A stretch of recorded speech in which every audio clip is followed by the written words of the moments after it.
Happy Hour Friday starts now. Sports Bash live, 97.3 ESPN, the 97.3 ESPN free mobile app. Live video streaming on the X platform, YouTube, at Mike Gill Show. Subscribe, like, be a part of the show. So many ways to be a part of the show. We hope you're a part of today's Happy Hour Friday. What do you have it on this Happy Hour Friday? Is it a make-or-break game for the Eagles? Want to get into that. Sal Paolantonio tonight at 5. Andrew DiCecco, football at 4. Bryant McKinnie, former Minnesota Viking legend. Is that a fair word to use for McKinnie? Legend? No? Josh says no, not a legend.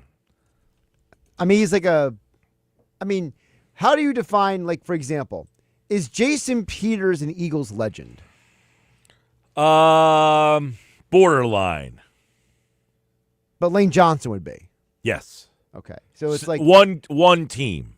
That's what I'm asking. Like, so is McKinney closer to Jason Peters or Lane Johnson? McKinney did switch teams at the end. At the Ravens. Yes.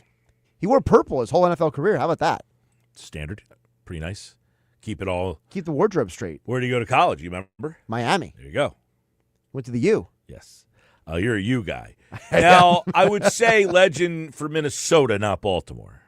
But even in Minnesota, like, he was a very good player. He had a 3-4 year run where you could argue he was the best tackle in football. Well, he's going to join us today for Outside View. Skol, Brian McKinney.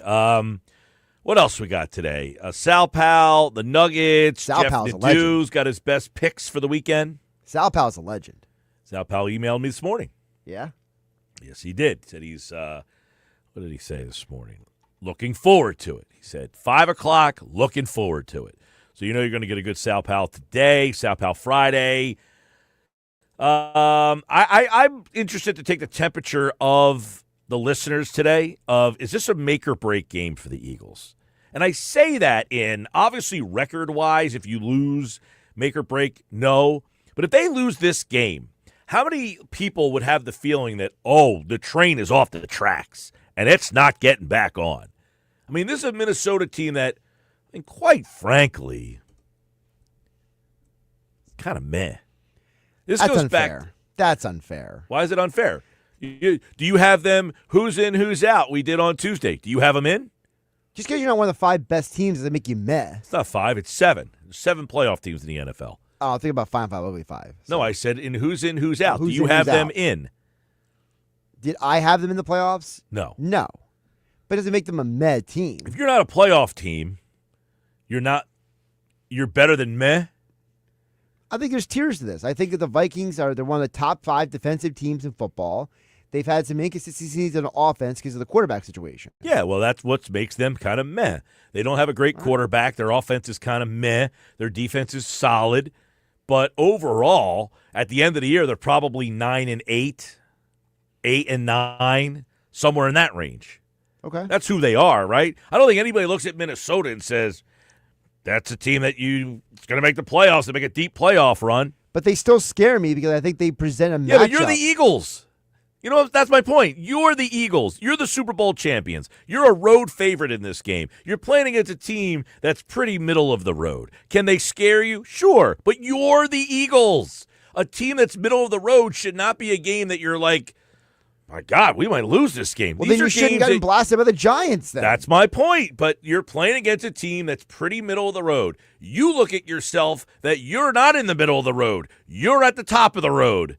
You're leading the pack. If you lose this game to the Vikings, doesn't that say that you're more in the middle of the road? Yes. So that's my point. They're meh. I don't want to be meh. I want to be at the top of the road. I want to be the team out in front. You lose to Minnesota, that's a meh. That's a team that is okay. I'm not ripping them. But I don't think anybody out there listening today is like, dude, you're off on Minnesota. That's a Super Bowl team. They might be in the playoffs. Probably not. Even when they make the playoffs with 14 wins, we generally look at them as meh, right? They're a 14-win team, and you're like, Minnesota, meh. Correct? A couple of years ago, they won 14 games. Nobody cared about them. Nobody was worried about that team. Right. Nobody believed in Sam Darnold. Nobody believed in them. Now they have Carson Wentz and J.J. McCarthy. I'm supposed to think they're any better than meh? But again, it's less about just the other team. It's about what the matchup presents to your team. True, but the point I'm making is when you are the best team, the other team might prevent a matchup, but you figure out ways to beat them because you're better. But that's where the last 2 losses create a level of doubt. And that's why I'm asking, is this a make-or-break situation in terms of if you lose to this team, it's not a great team, it's an average team. Does that say that you are, in fact, average? Yes. That's a bad thing, which would make a make-or-break situation for me. They need to win this game to get people to start to look at it and say, all right, they went on the road in the NFL and beat a middle-of-the-road team, which is what you're supposed to do. Right. You lose to a middle-of-the-road team. They've already lost to one middle-of-the-road team. Denver's, I would say, is above the middle of the road, but they're a lower-level playoff team. Denver. I would say that the Broncos are more likely to make the postseason than the Vikings. They made it last year. So did Minnesota, by the way. But Denver, I think, is more of a – they're similar, where they both have really good defenses, but their quarterback play is so inconsistent that makes them more of a middle-of-the-road franchise. I think the Broncos' quarterback is better than what Minnesota has. Better, but I got to remember who I'm talking to here. Knicks, middle of the road. Wentz and McCarthy, probably more towards the back end of the road. Yes. Neither one of them difference makers. Holding both of their teams' offenses back from being better. Sure. Yeah. Neither one of these guys I would put into the top 15 category. No. There you go. That's my point. I don't want to be like I have only a certain amount of time here. I can't map everything out so specific. I'm taking for granted that most people out there listening kind of get the gist of these 2 quarterbacks that I'm talking about are not like top 15 players, and they're more at the back end. Bo Nix, Carson Wentz, J.J. McCarthy. I'm putting them in the bottom 15 of the league. Wherever you want to put them in the bottom 15, that's up to you. I'm not in the business of list here. I'm not a list like, hey, you're number 7, you're number 8. Like, it's all subjective. Wentz right now would probably be, to our audience, one of the worst starting quarterbacks in the league. That doesn't mean he is. Sure. Knicks, very inconsistent. Right. But both of these teams I would put on similar planes where they are more defensive strength than offensive strength. Now, the difference is Minnesota has some firepower on offense.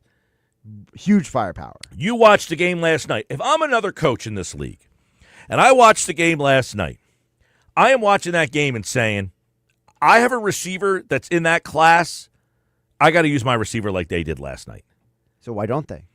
If I have Justin Jefferson and I'm Kevin O'Connell, I'm saying, how do I get him 23 targets? If I'm Kevin Batullo and I have A.J. Brown, I say, how do I get him 23 targets? Now, I say 23. I don't have to get him 23. But for God's sakes, the way they used that guy last night, the entire world that was watching that game knew they were going to throw him the ball, and he was wide open every single time. Right. And it wasn't like these elaborate, crazy routes he's running. No, there was no trick plays going on every down. They were pretty basic. How about a drag across the middle?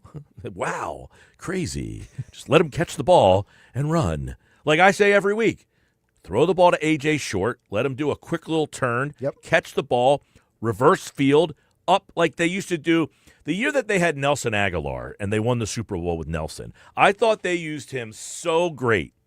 He just would run a little 7-yard curl, catch the ball one-on-one, reverse pivot, and he was so fast, Nelson. And I said his best work was when he was a slot guy. He would catch, and he was big and strong.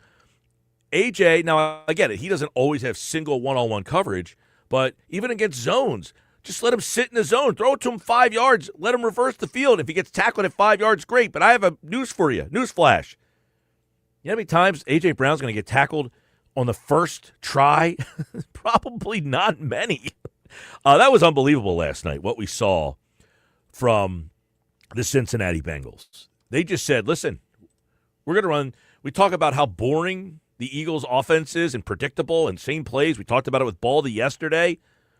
Cincinnati just said, we're going to run the same play. We're going to throw it to this guy. I mean, it was unbelievable. And they've got Jalen Ramsey. And by the way, they got your old buddy out there, Darius Slay. Hello, they spent some money on corners this past offseason. Didn't seem to work. Nope. Because, again, it goes back to the complaints about some of the Eagles this year. It's an execution problem. The Bengals executed at a high level, especially in the second half. But nothing crazy. Nothing crazy. They just, hey, three-step drop, get the ball out of the quarterback's hands, get it to the receiver and move it. 23 targets for Chase, 10 for Higgins. I'm not asking for 33 targets between my wide receivers on Sunday. Can I get 22? But Jamar Chase had 23 targets last night. A.J. Brown has 45 all year. And look, they threw the ball 47 times. That's probably way too much for Philadelphia. But they ran the ball 23 times for 142. And the way that Chase Brown ran the ball last night, they could have ran it all night long against Pittsburgh. The only problem is Cincinnati's defense is so bad that, the game is close. Yeah, Cincinnati's got one of the worst defenses in football. So Correct. they had to keep throwing it. They're horrendous defensively. But they win last night. But I watched that game, and I'm thinking, if I'm a wide receiver around the league, if I'm Justin Jefferson, if I'm A.J. Brown, and I'm one of these guys, I'm saying, oh, my gosh, how do I get that guy to call my plays? How do I get that guy to put an offense in? And that's what I was talking about on Monday. The Brian Callahan, who got fired by Tennessee, was the offensive coordinator in Cincinnati. Now, he did not call the plays, but I have to imagine he has some of the concepts to get those guys the ball, to get Jamar Chase the ball, to get T. Higgins the ball. Well, that's why I ask you, Mike, because we've talked about how much of this is coaching. Brian Callahan from the same system as the Bengals, Zach Taylor there. How is it that one coach can coach his guys into those situations and the other one can't? This whole coaching thing is interesting. We put so much blame on coaches all the time. We always want to blame coaches, and I contend a lot of it is just because most fans believe that they could actually do the job of a coach. They know they can't play. You can't be a wide receiver. So I certainly can. You go with what you think you could do, and that's you think you could call plays. You think you could coach. I'm not saying you couldn't. I don't know. The people listening out there might have some offensive guru background. But Kevin Patullo right now is doing this for the first time. And I contend that, first time at any level of football. Mm-hmm. He's never even called plays at college or anything. And I contend there were far better candidates than him out there. Far better candidates than him. And we talked about this a lot, is that they decided to streamline it and keep it consistent with what they've been doing rather than bring in somebody that could just kind of be there. Like I said before, I think they should have looked at, and we had Britton Covey on the show back at the Super Bowl a couple years ago. I think we were in Vegas. What was after the 2023 season? We were in Phoenix. And I asked him, did you think that they should have brought a coordinator in that had more experience? And he said yes, that they needed someone who had a little bit more experience at calling plays. And that was the Brian Johnson year. That was the year they brought Brian Johnson in. Correct. I have this question about this whole thing. We keep wondering, and listen, I think Kevin Patullo was the safe hire. Now, believe me, I'm all about giving people an opportunity and a chance. I mean, if you say, hey, Kevin, I think you are qualified for this job, I'm going to give it to you, there's a time and a place for that. The defending Super Bowl champions is not the time or the place, in my opinion. Correct. Most likely, you're the guy who gets a chance from a team that's 5-12 the year before. Hey, you know what? We're 5-12. We don't have a lot of expectations. I really think you're smart. I really think you're bright. Let's see what you have. Not, we won the Super Bowl. You've never done this before. Here you go. Good luck. And this isn't me saying it's all Kevin Patullo's fault. But you wonder, like Vic Fangio, and by the way, the defense has had their issues too. But on the offensive side of the ball, with the talent they have, I think some of the defensive issues have been more injury-related. Correct. Personnel-related. Lack of pass rush, corner situation. They did not adequately, shall I say, replace the guys they lost. They do not have talent deficiency on offense. No. So, to me, I look back at this decision to bring in Kevin Patullo and say, you had basically a fine-running automobile and said to the mechanic who's never worked on that style, hey, man, try to fix this engine. And he's like, well, I've never seen this car before. Or right? It's like the guy when, if you're somebody who has a BMW, you have to take the BMW to someone who specifically works on BMWs. Correct. And you basically took that to the regular mechanic, and he said, well, I don't work on BMWs. Well, do it anyway. You're a mechanic. Right. No, this offense was already high functioning. They needed someone high functioning to go along with it. Now, I wonder, one guy who is seemingly free of all criticism is Jeff Stoutland.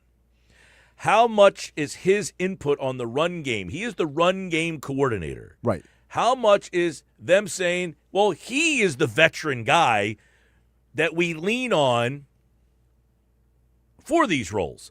He is the guy that we do have a veteran guy in here. You know, a lot of people talk about Stoutland. He's never had a head coaching interest or offensive coordinator stuff. But maybe because he kind of likes his power that he has in this situation here. And should we be kind of wondering, hey, you know what? Jeff Stoutland's kind of the guy that runs our offense. He's the guy who's the run game coordinator, and it's really struggling right now. Yeah, and remind you, for years we looked at Stoutland as, he could turn anybody into a good player, right? Well, this year when you've put guys out there like Brett Toth and Matt Pryor, they haven't played so well. So, did Stoutland, is he part of the problem here where he made some, recommendation mistakes? When they went into his office and, hey, who do you think should be the backup guard and the backup tackle? And I don't think Sirianni told Stoutland to go shut his mouth. I'm going to put Matt Pryor into the game. I'm sure Stoutland was like, yeah, Pryor can go in for Lane Johnson. Well, and I wonder how much, last year they brought in Kellen Moore, okay? He was a guy who had been a play caller in the past. Not just Kellen Moore. They brought Kellen Moore, and then Kellen Moore brought Doug Nussmeier, too. So they brought in two guys from the outside.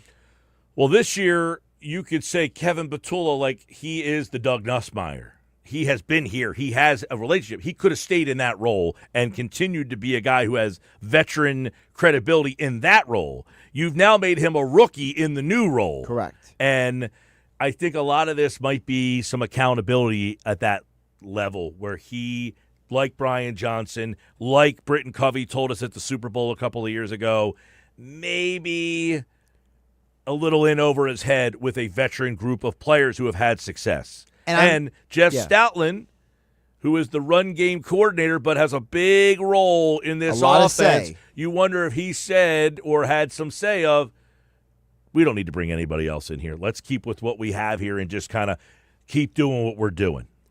Right. But yet the one time in the Sirianni era that you brought people from the outside in, you won a championship.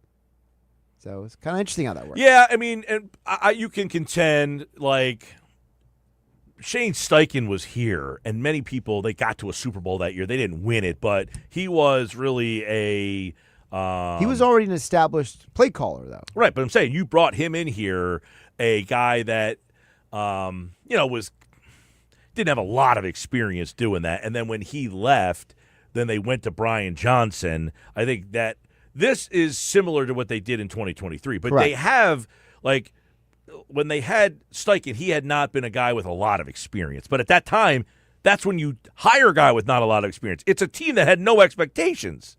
Now, you don't go back and say, hey, we went to the Super Bowl, let's hire Brian Johnson. Hey, we won the Super Bowl, let's hire Kevin Batula. I'm looking at this right now and saying, the fact that you are – now, they are a 2.5-point favorite in this game on the road.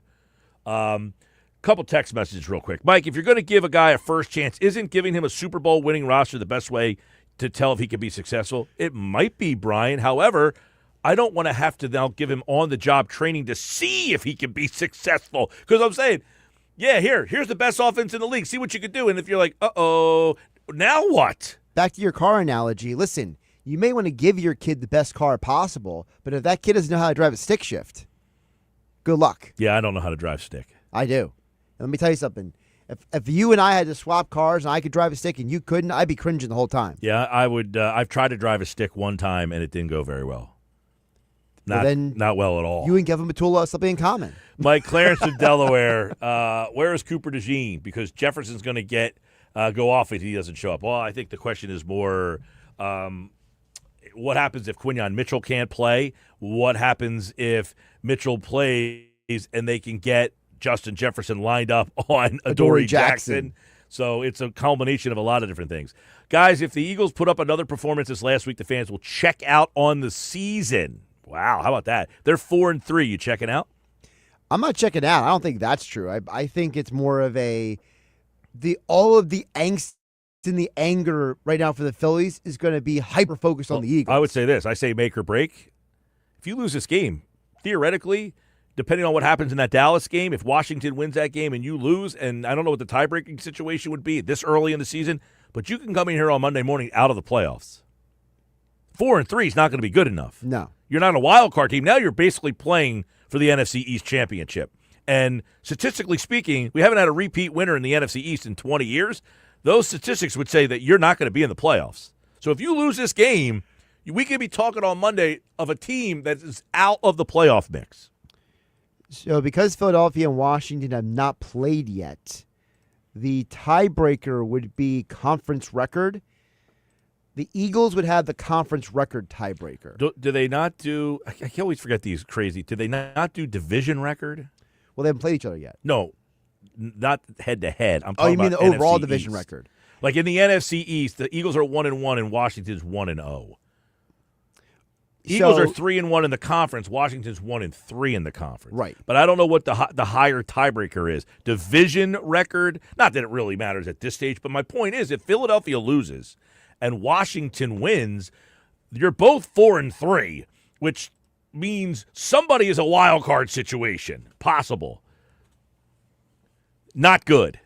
Make or break game, text in 609-403-0973. Coming up on the other side, Mike McGarry from the Press of Atlantic City was at the Phillies press conferences yesterday. We're going to get his reaction. What do you got? By the way, it is division. So it's division, then conference. Right. So then right now, Phillies 1-1, Washington, although if Washington wins tomorrow, they would be 1-1. Right. And they would be tied there. So then you would go to conference, and Philadelphia would win that. Yeah. Actually, no. If Washington wins on Sunday, they'd be 2-0 in the division. Correct. So if Washington wins, they're in you're first out place. of first place. That's right. That means you would not be in the playoffs, most likely either, depending on what happens around. Ooh, Think boy. about that. McGarry was at the press conferences yesterday. What stood out the most to him? That's next. This is the Sports Bash live. 97.3 ESPN, the 97.3 ESPN free mobile app. Live video, streaming on the X platform, YouTube, at Mike Gill Show. Also, guess who's back tonight? That's coming up.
229 Happy Hour Friday. What are you having this weekend for the Eagles and the Vikings? Let me know. 609-403-0973. Mike McGarry was at the Phillies Marathon press conferences yesterday.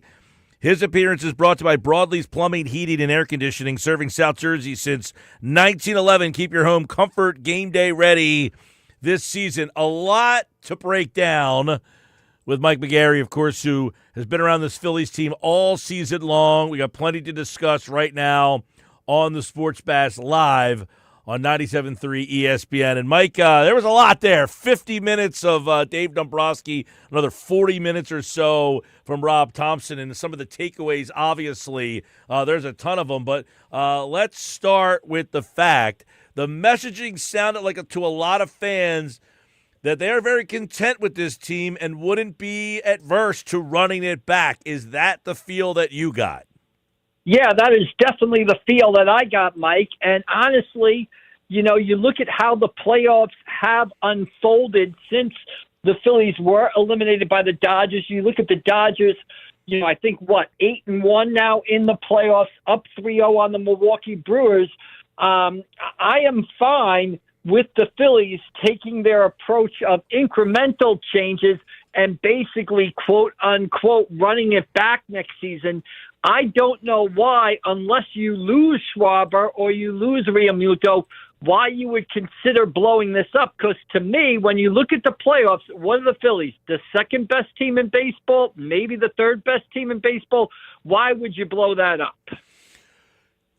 That's a good question. You're 96 wins. You're right there, and you were missing Bader in these playoffs. You were missing Wheeler, but wasn't that the messaging yesterday? A lot of excuses. Well, this happened and that happened, and we're missing that guy, and the umpire apologized to us. It felt like they were making a lot of excuses for their losses.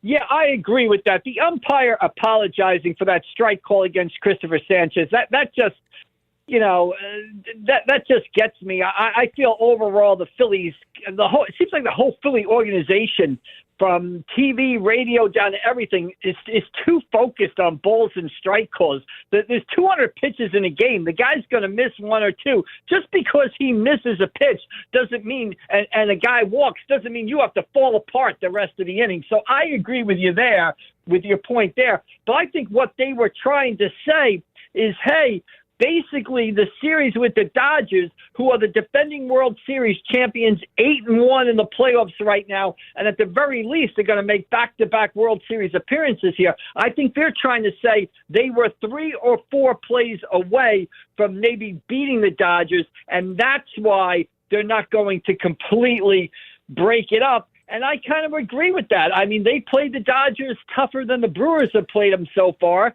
And, are the Dodgers better? Yes. But that doesn't mean I think you go back to square one if you're the Phillies. I think you try to get incrementally younger and better, which is what I feel they're going to try to do this offseason. See, this is where I think they're in a tough spot, Mike. And what you're saying and what they're saying is not, wrong. Like, hey, we're right there. We're not the worst team. We're right there with the best team. And if a throw's here, he mentioned as Sosa hits a ball on the nose and it's a couple feet to the left, it goes to the gap and, all that stuff. He's not wrong. The problem becomes, in my mind, see if you agree or disagree, running it back sounds great in theory if you're a bunch of 27-year-olds and you're right there. But now you're teetering on, am I getting the same 56 home runs? Am I getting the same, level of player from JT Realmuto? Am I getting the same player that I got from Trey Turner? Am I even, and we could talk more about what he said about Bryce Harper. It doesn't sound like he thinks Bryce Harper's ready to be a 35-homer, 300 guy anytime soon. So you're running it back because you're right there now. But what about next year, a year older? That's where they're in a tough spot. Yeah, I would agree with that. The team is getting older. There's a lot of talk about the proverbial window, but that's where you try to get younger and stay on top at the same time. Now, that is a balancing act that a lot of franchises try to pull off, and, some are successful, some are not. The Dodgers are successful at it. The Yankees are successful at it. Now we're going to see if the Phillies can be successful at it. Mike, I think you're going to see Andrew Painter in the starting rotation next year. I think you're going to see Justin Crawford as the starting left or center fielder next year. And I think at some point next year, you're going to see Aiden Miller somewhere on the left side of the infield here. So those are three highly touted prospects that we've heard about for all seasons. We've heard that Andrew Painter is a can't-miss guy, one of the top pitchers in all of baseball. I think you have to expect them to sort of find their way into the lineup and help you get better and younger. But at the same time, you keep the core because, Mike, I hear some things, trade Trey Turner, trade Bryce Harper, don't sign this guy, don't sign that guy. Who's playing first base for the Phillies next year if you don't have Bryce Harper? Who's playing shortstop? Who's hitting 56 home runs if you don't bring back Kyle Schwarber? I just think fans are too overreactive. This team is close to winning a World Series. This team went toe-to-toe with the Dodgers to break it up and risk going back to, what it was from 2012 to 2021. To me, is crazy. To me, this is a team that you still take your best shot with, for next season. And you hope the younger players come in and give you an infusion of life and extend the window out as the core gets a little older. Mike McGarry from the Press of Atlantic City, pressofac.com. You wrote about what Dave Dombrowski and Rob Thomson said about Bryce Harper's future. So what did you make of that? Because some people are making it like, whoa, he really said that about Bryce Harper? Yeah, I just think he was being honest, Mike. I give Dombrowski credit. I know some people have said, were they trying to challenge, lay down a marker for Bryce Harper? I just think they were being honest. The guy had a good season. He did not have a Bryce Harper-type elite season, and he is 33 years old. And we are going to see, is he going to be a guy who can get back to the level where he was in 2022 or 2021, or is he going to be the Bryce Harper of last season and the season before, a guy who has been impacted, I believe, by some injuries? One of the things, Mike, is they say he's 100% healthy. The wrist hasn't bothered him. I find that hard to believe. I don't know anything about hitting a baseball. I can't hit a baseball, but I do know you need your wrist to do it. They're a key part. And if you have a sore wrist, it's going to impact your swing. The guy hit 27 home runs this year in 132 games. If he plays 18 more games and is healthy enough to do that, that's 150 games. He probably hits 30, 32, 33 home runs. That's still pretty good. So he might not be the Bryce Harper of 4 or 5 years ago. Can he regain that form? Dombrowski was saying time will tell, but I still think he's a pretty elite player. I mean, he's a first baseman who hit 27 home runs, and he's also a Gold Glove finalist. How many of those guys exist in baseball? You can count them on one hand. Yeah, listen, I think a lot of people, when you have Bryce Harper for those first 5 years, this is the fun part. Now, the back end, you're starting to wonder, am I going to get that same guy? And it sounded like Dave Dombrowski is wondering the same thing as well. He did say that the infield is intact. Are you buying that? At 3 spots, I am. I'm buying Bryce Harper at first base. I'm buying Bryson Stott at second base. I'm buying Trey Turner at shortstop. I think third base is one of those wiggle room positions that if you're looking to make a trade, you're looking to upgrade this team. I mean, Alec Boehm is a guy you can trade, and that would open up third base, whether you go get a third baseman. If you don't sign Kyle Schwarber, if another team comes in and bowls him over with an offer and he walks, do you then go sign an Alex Bregman as a free agent and stick him at third base? Do you maybe go with Edmundo Sosa and Otto Kemp at third base while you wait for Aiden Miller to arrive and mature in July of next year, June, July of next year? So I buy it at 3 of the spots. I think third base, again, is a position that they can look to upgrade or look to deal with. Obviously, the outfield, they got some decisions. Crawford, it sounds like it's going to be here, center or left. I guess that matters what happens with Bader. Sounds like Castellanos will be gone. Dombrowski did admit he had to get involved in that whole situation between him and Thomson. So Crawford, Bader, what's in your mind? What vibe did you get on Bader from yesterday? Yeah, I think they're going to be cautious with Bader. As I think I said the other day when we talked, I'm a little worried about Harrison Bader, coming in because, he's coming off a career year. I mean, he had an outstanding year. Now, they'll say he made some adjustments. Are those adjustments going to carry over the next season? But I'm always worried about signing a guy to a deal off a career year. However, if I can get Harrison Bader back at a reasonable price, I'd probably do it because that enables me then to maybe include Brandon Marsh in a trade deal or something like that. Or do you put Brandon Marsh in left and put Crawford in right, in center field rather? Either way you look at it, I think Jordan Crawford's going to be in the outfielder at center or left field, and you're going to have a new right field. So for the blow it up crowd or the crowd that wants changes, I mean, you got 9 guys out there, 9 position players counting the DH every day. You could have 3 new guys next year. You could have a new third baseman. You will have a new right fielder. You will have Justin Crawford in there. So it's still 33% of the team on a daily basis is going to be different this next season than it was this season. That's still substantial changes. That might not be the changes, as much change as the fans want, but 33% is still 33%. It's not going to be the same team that you saw this year. There's going to be changes. All right, we'll have more on this coming up Monday's show. Mike McGarry from the Press of Atlantic City, pressofatlanticcity.com. Check out his articles on the Phillies press conferences yesterday. His takeaways are over at pressofatlanticcity.com. Mike, enjoy the weekend. All right, you too, guys. We'll see you down the road. Thank you. All right, Mike McGarry, everybody, from the Press of Atlantic City. He'll be back on Monday. We'll look back at the weekend, and we'll probably talk more Phillies stuff with him as well, all off-season long here on the Sports Bash. When we come back, hey, Nick Sirianni, would you like to have Isaiah Rodgers playing for you? That was a question that was asked today. Plus, is there a decision in a game to bench somebody? Who are they referring to, and what did Nick Sirianni say? Find out next. The Sports Bash live on 97.3 ESPN.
All right, 2:46. We're going to hear from Nick Sirianni in just a second. Don't forget, coming up next hour, Outside View, former Vikings offensive lineman Brian McKinnie, Jersey guy. Also, Sal Paolantonio tonight at 5 o'clock. The Eagles will play the Minnesota Vikings, a team that has Isaiah Rodgers. The Eagles could use him. Did the Eagles want to bring him back? Let's find out what Nick Sirianni thinks. That's the Nick Sirianni press conference now on the Sports Bash. Nick, did you want to bring Isaiah Rodgers back? Obviously, when you have the success that we were able to have last year, you want to. It's hard to say bye to guys. It's always hard to say bye to guys, but that's the reality of this business. That guys' contracts are up. You can only get so many of them back. And that's what makes this league so great. The parity of within this league. So, all our guys, when you go through special things with them, you have a connection with all the guys. So you hate to see any of them leave. So that's a yes. You got it. What I said. Yeah. How do you think he's playing out there? Yeah, I think, as we watch tape on him, I see, he's doing some really good things. We'll have to be aware where he is on the football field, on special teams and also on defense because he has a knack for the football. Heard a couple guys say that the focus is on doing their job and not worrying about anybody else's. Is that coming from you? And if so, why is that an important message? Oh, that's got to be, for any of us to succeed in our job, we have to worry about ourselves and not focus on other things. I think that's something we always talk about is, there's a lot of outside distractions. There's distractions, right? And that could be with successes, that could be with failures. And if you let yourself kind of get into things that you can't control or are important, one or the other, or both, then all you're doing is, limiting yourself and playing the best football or coaching your best football that you can do. And so I think that's just really important for all of us to know is to lock in and focus on what we have to do because it's within, you guys have heard me say this a million times, it's within the process of your week that puts you in a state to play a good game and get you ready to play a good game. And so, I love that because I think that's always been our mindset here. Is there a decision in needing to effectively bench someone, right, to pull somebody? How do you decide that's the time? And when I say a young player, how do you know that you'll be able to get that guy back at some point?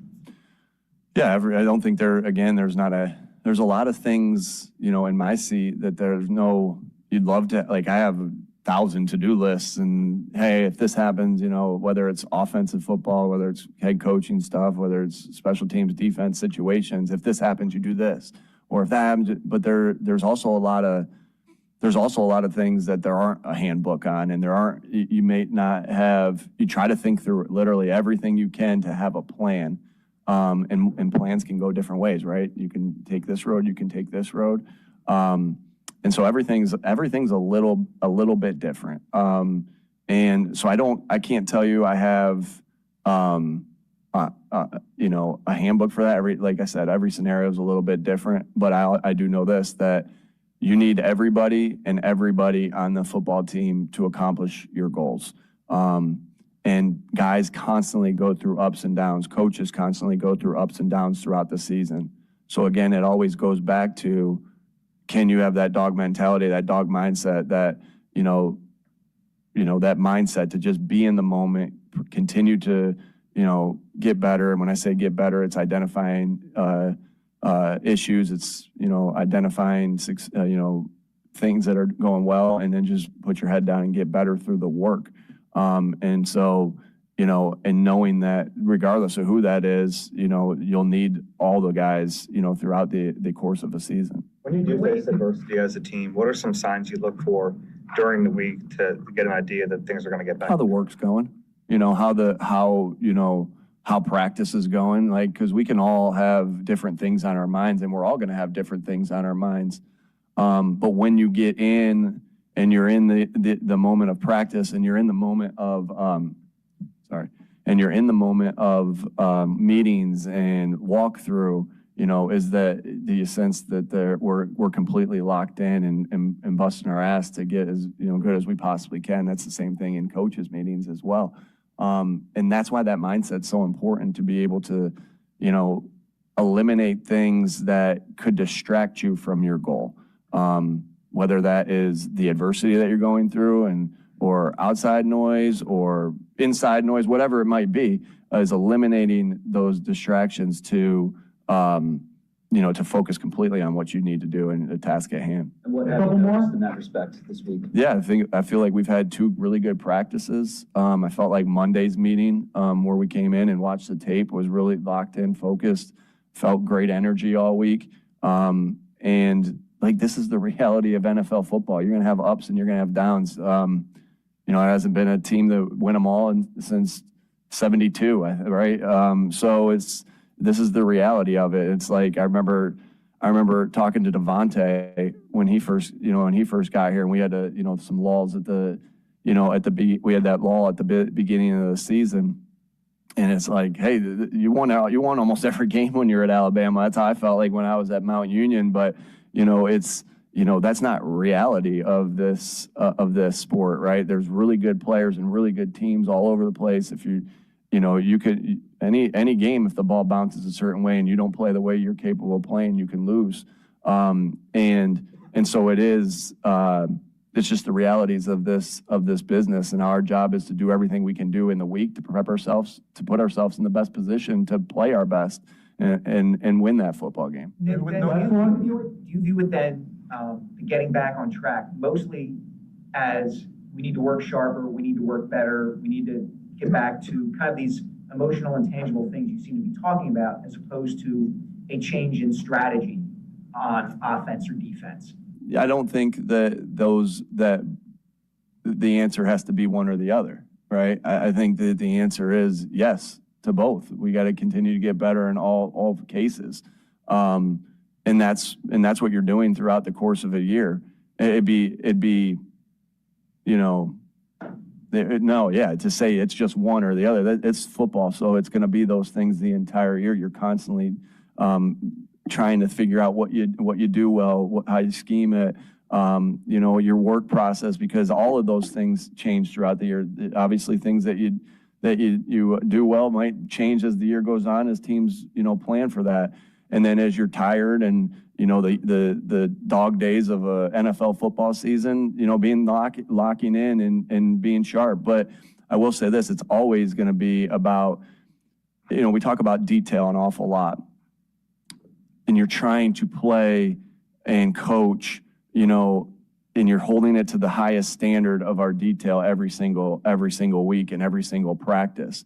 But there's naturally going to be mistakes. So this is a constant quest for growth, because you always can get better. Like, and that's my message to these guys as well, is like, we're going to make mistakes in this game. It's about having the mindset of, all right, they happen. Let's go out and play the next play, and let's go out and coach the next play.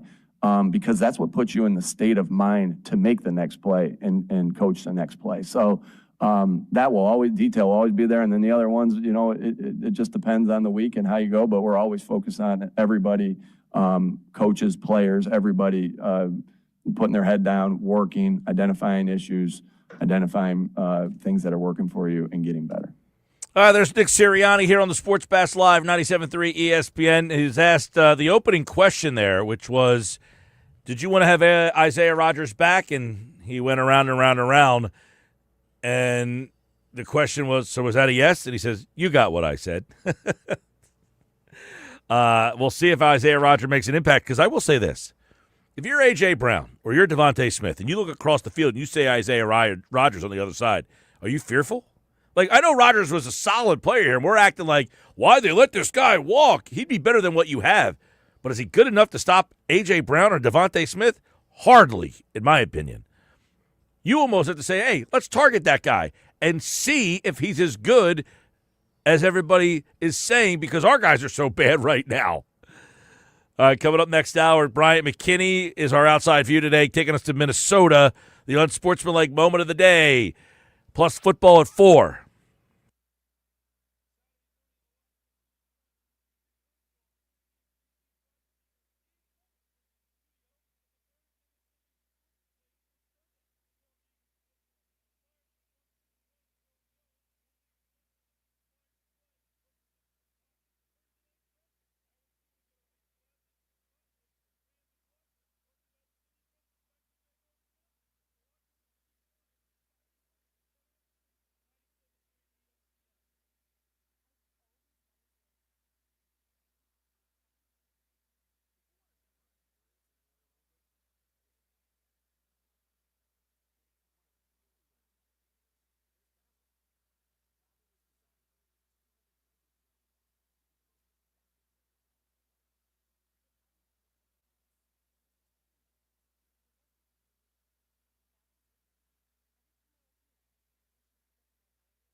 All right, 3 o'clock, Sports Bash Live, 97.3 ESPN. Johnny Max here from Birds 365.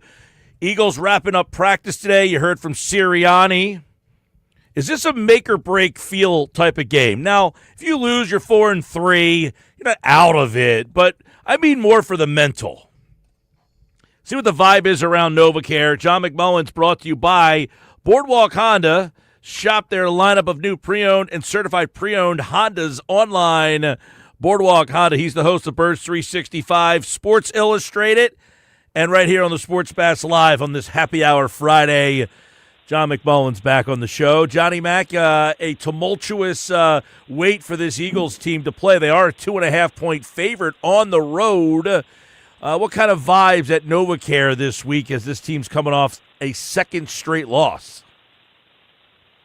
Yeah, I think it was pretty good week from the perspective of guys sort of taking the messaging, and it seems like they're prepared to bounce back. I think it has more to do with the ugly performance against the Giants than anything else. I think sort of the natural way of the NFL these days, a lot of parity.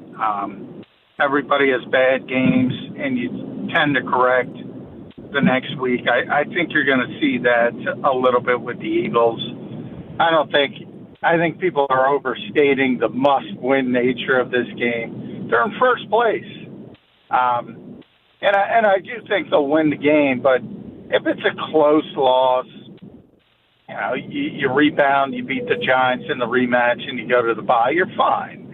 So I don't want to overstate this particular game, but, you know, I would say the only thing that would set the alarms off is if you lose in an emphatic fashion again. And I don't think this team, Minnesota, is equipped to do that to the Eagles with the quarterback situation. Yeah, I mean, the only reason I used the word make or break was if you lose your third straight game, and this is a Minnesota team that's just okay. I mean, they're not like a Super Bowl contender, I wouldn't say. I think they're a team that maybe is like a low-level playoff team at best.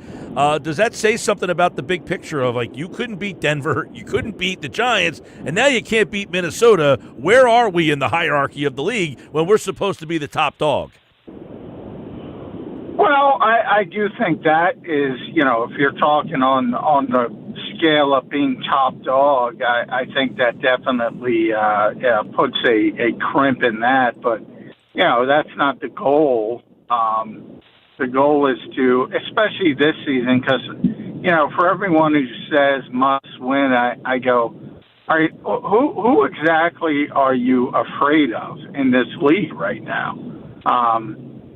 Not to say the Eagles couldn't lose to Tampa Bay or the Rams, you know, but they already beat them both, so why couldn't they beat them again? If you look at the AFC, Kansas City might look like the best team. We might have thrown dirt on them a little bit too early, especially now that they're getting playmakers back. And same thing. I mean, you're not going to be fearful of that. So I think if you look at the long sort of range picture, the two teams that I'd be concerned with are both in the NFC North, not the Vikings, the Lions and the Packers, and they get to play them after the bye. So I think you'll get a better feel for what the Eagles are after those two games. But this is a game where, look, I think they should win the game. They're the favorites, as you mentioned. But if they suffered a close loss like Denver, I don't think it's time to jump off the Walt Whitman. I think it'd be disappointing, but I think there's plenty of time to find yourself and still get to where you want to go, especially this season when there's no real dominant team sort of stepping forward. Now, are you watching the game last night and thinking, how is A.J. Brown watching this game? No, because I've talked to A.J. enough over the years that he knows why he's not. I think what people miss is to have those types of games, you have to you have to play that style of football. And the Eagles don't. And it can be frustrating, as you've seen, for the receivers. And my concern remains with the running game, because I think this passing game looks awfully familiar to last year's. You know, there's some good spots and there's some really ugly performances. What's changed is the running game was the crutch last year, and it was one of the best ever, and now it's underwhelming. It's not even mediocre in the current NFL. So, to me, they have to get the run game going, and if that happens, I think the rest of it might fall into place. Well, yeah, and I mean, you say that. The guy had 23 targets last night. I don't think anybody's anticipating that you need to give your receiver 23 targets, but it was just the ease that they get him the ball, and it's like, dude, this guy's the best, one of the top 3 receivers on the planet, and he's catching the ball in space, wide open, with ease, and it almost feels like, hey, can't we get our guy 10 of those a game? Well, I think, you know, if you see some of the anticipatory throws by Joe Flacco, sort of an old school quarterback where, you know, a couple out passes, you see Jamar Chase, the ball's out before he even makes his break. Like, those don't exist in the modern NFL with the new school sort of dual threat quarterbacks. So I'm not picking on Jalen Hurts. They don't exist with Caleb Williams or Jaden Daniels or any of those style quarterbacks. So to look at a game with Joe Flacco or even Aaron Rodgers throwing some of those anticipatory throws, or you can talk about it and say, is it that easy? Well, you know, if you spent your entire life doing it, no, it's not that difficult. If you spent your entire football life doing something else, it's very difficult, yes. John McMullen, of course, Birds 365, weekday mornings, 8 a.m. on the Jacob Media YouTube channel. Now, you know, this is a team in Minnesota that we talk about their defense because they are a kind of a confusing defense to play. That doesn't necessarily mean you can't have success against them, but the big success would be, is the Eagles' offensive line ready to help the success? Where's the state of the line as they enter the game this week? Well, we'll get the official injury report soon. I assume Landon Dickerson is going to try and play, but that hasn't really been the problem. When he has played, he's not playing at the level we're used to because he's banged up. And you have to see pretty much game time, you know, what Landon Dickerson is out there. Cam Jurgens is playing, but he's not playing up to the level we're used to. So what Cam Jurgens are you going to get? I think that's been the story with the offensive line. The guys are out there. Is that in your opinion going to be the whole year? Is this not going to get better? Quite possibly. I mean, I'm starting to, you know, we were also hyper-focused on the touches for Saquon Barkley last year, and rightfully so, because he touched the ball a ton. It seems like Saquon has weathered that pretty well, but it seems like the offensive line, who was taking more punishment than Saquon Barkley, has not handled it well. That's how I would describe it. So those guys seem banged up. They played a lot of football, and they played a very physical brand of football last season. And I think it took a toll on their bodies, and you're seeing some of the impact on that. Obviously, this defense has their issues as well. Is this more personnel related, or are you starting to have more questions about, hey, this defense isn't as good as we thought? Well, I thought they were better than I thought they were going to be early in the season. This is more what I expected, to be honest. Not to the level with the Giants, and obviously you didn't have Jalen Carter and Quinyon Mitchell for the majority of the game, but I did think that way too many people had glossed over the losses of Milton Williams and Josh Sweat and Darius Slay, et cetera, et cetera, et cetera.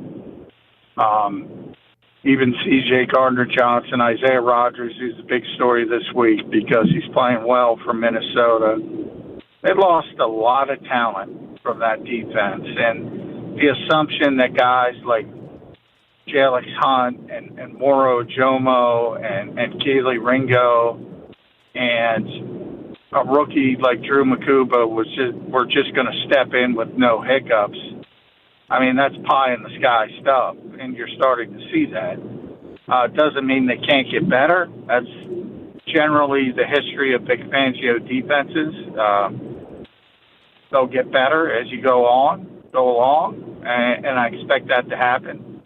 But they lost a lot of guys and a lot of talent, and there's some growing pains, and that's sort of what I expected more than not missing a beat from last year's group. Yeah, well, I remember being a guest on your show and saying, hey, like on defense, so we're just all assuming that even guys like Zach Bond are going to be as good, if not better, or Quinyon Mitchell as good, if not better. And that doesn't mean, Mitchell's now hurt. Bond, he's a little banged up, and I don't know that he's been any worse, not worse than last year, but it's just all different. Jalen Carter, he's had this shoulder problem, the heel problem. You're not getting the same level of Jalen Carter as you had a year ago, and we're certainly not seeing the same level of pressure. Now the edge rushers without Za'Darius, and now you don't have Nolan Smith, and you're asking Jalix Hunt, a guy that no one really thought would be on the radar this soon, to be your best pass rusher. So they certainly have some issues that might be a year-long thing rather than a quick fix, right? Oh yeah, definitely. And there's different levels. I find it interesting with Jalix Hunt because I think, perception overtakes reality. Like Vic will tell you, he's a good run support player. Like I think everyone looked at him and said, "Oh, he's a great athlete. He's going to be a great pass rusher." That's the part of the game that he still needs work on. He's actually been better than expected, setting the edge and being a run support player. He's not their best pass rusher. He's not wasn't supposed to be, isn't, and even guys like Josh Uche and Azeez Ojulari are better pass rushers. And that's part of the problem you have. They're not good enough on the edge. No. And that's a big problem. That is a very big problem. And, they're probably going to make a move at some point. And until then, they just got to persevere. Maybe you'll see a little bit more Zach Bond rushing in obvious passing situations. Maybe they pull the trigger on Jahad Campbell. I think Nakobe Dean, if he's healthy, that helps them maybe be able to do something like that. But right now, they got to get Nolan Smith back, and he's eligible to start his practice window after this game, but he'll likely wait till post-bye. They have to get him back, and they probably need help from outside the organization at edge rusher. Is this a Robert Quinn type of move or something that people should be excited about? Well, I don't think you should ever be excited about a mid-year trade because, football is not baseball. You don't just plug in a hitter or a pitcher and it's, either the guy's going to hit or the guy's going to get people out. And it doesn't really change. In football, you have different schemes, different systems, different situations. And I think it's very difficult for guys to sort of handle those types of situations and hit the ground running, so to speak. Yeah. And that's what we're talking about. So whether it's a Trey Hendrickson, which would be the home run, I think, for Eagles fans, I don't think he's a good fit. The Miami guys might be better fits because Vic has a history with them, so he knows Bradley Chubb, he knows Jalen Phillips. A lot of talk about the Jets giving up on Jermaine Johnson. So those are some of the guys you should be looking at. I wouldn't expect any of them to step in and just be lights out because that's not the way it works in football. By the way, some news from Minnesota, John. Carson Wentz officially will start the game on Sunday, and Andrew Van Ginkel is out in the game. Those are too significant, and we thought Wentz would be the guy. Does that change them at all, Wentz over McCarthy? Is he better option, worse option? He's much better option at this stage. McCarthy was clearly not ready to play early this season, and I've called it sort of a soft benching. He could play, and they're trying to soft pedal it. And not that Carson's great, but he's a lot better than J.J. McCarthy at this stage, and he's got that sort of small window. It's very important for him to keep winning games because if he keeps winning games, he'll stay on the field. But obviously, if he starts to lose, they'll go back to the young quarterback. That's sort of the way it works. I've been talking about that Van Ginkel. That's the key. That's the key guy to their defense. And he's been out. This will be, I think, his fourth game, and they're just not the same when he's not on the field. So that is a big thing for Minnesota. They need him back. He's dealing with some kind of neck injury. Don't know when he's coming back. Didn't think he was going to play in this game. He isn't, and that's good news for the Philadelphia Eagles. Yes, it is. No Van Ginkel for them, and Carson Wentz will be the trigger man for the Minnesota Vikings. The Eagles and the Vikings this weekend, John, you said it earlier. You think the Eagles are going to win the game. They are a favorite in the game here against Minnesota. 2.5 is the number there, but I'll tell you what, it feels like a lot of people feel if they lose this game, then all hell's going to break loose moving forward. You sound like you don't agree with that. No, I don't. I mean, it's I do think now, again, the one path to that would be if it's a blowout loss, similar to. What about a loss where your offense? What about an offense where your offense just again can't get it going? No, I mean it wouldn't be good, but I don't think it because then you could start in with Flores and Minnesota, unique defense, havoc creators. I presume if that were to happen, they'd have a very good day defensively. So, and they do even without Van Ginkel. They have a bunch of playmakers on defense, and it's a very difficult place to play in general. It's not like a Giants loss. It's a good team. They just made a very poor personnel decision at quarterback. I've argued pretty consistently, if you look around the entire NFL, the worst personnel decision was picking J.J. McCarthy over not only Sam Darnold, Daniel Jones, Aaron Rodgers, all wanted to play there and all wanted to be the starting quarterback. And they said, nope, we want J.J. McCarthy. All right, well, we'll see it all unfold. A 1 o'clock game. It's right here on 97.3 ESPN, like the old 1 o'clock off the Thursday nighter. You can listen to it right here on 97.3 ESPN. The Eagles and the Vikings, they played in 2023. An Eagle win. We'll see. By the way, Kevin O'Connell is 0-2 lifetime against Philadelphia. John McMullen will be back on Birds 365 Monday morning at 8 a.m. with all the reaction. All right, John, thanks, man. Yeah, real quick, all Nick does is beat Sean McVay tree quarterbacks. All he does, coaches. All he does. Yes, McVay, Kevin O'Connell. I guess the what's his name, Taylor last night from Cincinnati. He beat him last year. Well, he wins against mostly everybody. So That's true. That's true. All right, man. Take care. All right, see ya. Johnny Mack, everybody here on the Sports Pass Live, 97.3 ESPN. I'm Mike Gill. What's up? Happy Friday. Happy Hour Friday. What are you having on a Happy Hour Friday? 609-403-0973. Somebody's listening. Where's this text message from? It's where'd it go?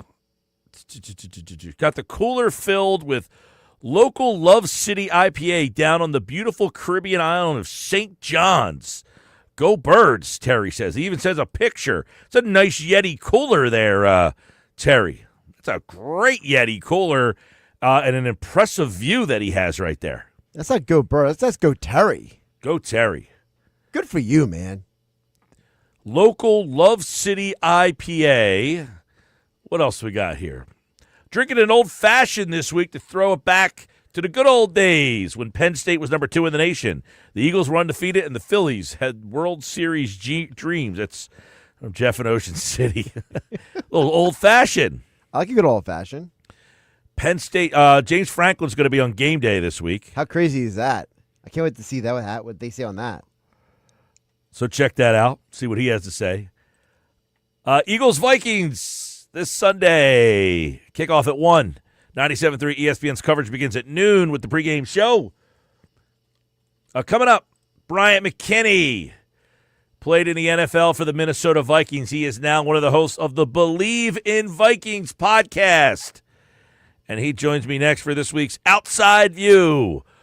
Skull, the Vikings. Carson Wentz has been named the starter. What does that mean for their offense? We'll find out when we go Outside View next on the Sports Bash.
More carpet at the Home Depot, you save more during our Buy More, Save More event going on now. Upgrade your carpeting with top brands, then let us install it for you with prices starting at just 49 cents per square foot. Select from a wide assortment of carpet to fit your room, lifestyle, and budget during the Buy More, Save More event at the Home Depot.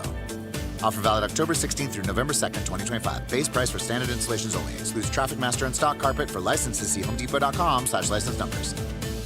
Discover what it means to be wrapped in complete care at Complete Care Health Network. With services ranging from primary care, Dentistry, pediatrics, women's and men's health, pharmacy, specialty care, and more, Complete Care makes healthcare convenient, affordable, and accessible for all families and individuals, including the uninsured and those on Medicaid and Medicare. Schedule an appointment at one of our 18 sites in Cape May, Cumberland, and Gloucester counties, including our new Williamstown location. Call 856-451-4700 or visit CompleteCareNJ.org and get wrapped in complete care today. You're listening to the Sports Bash with Mike Gill. When I'm driving, I got a guy on the radio who talks to me. I can't see him, but he talks to me. On 97.3 ESPN. All right, 3:28. The Vikings have made it official. Our old buddy Carson Wentz will start under center. How does that change things for this game, if at all? I mean, McCarthy hasn't played since week 2. Wentz has been the guy.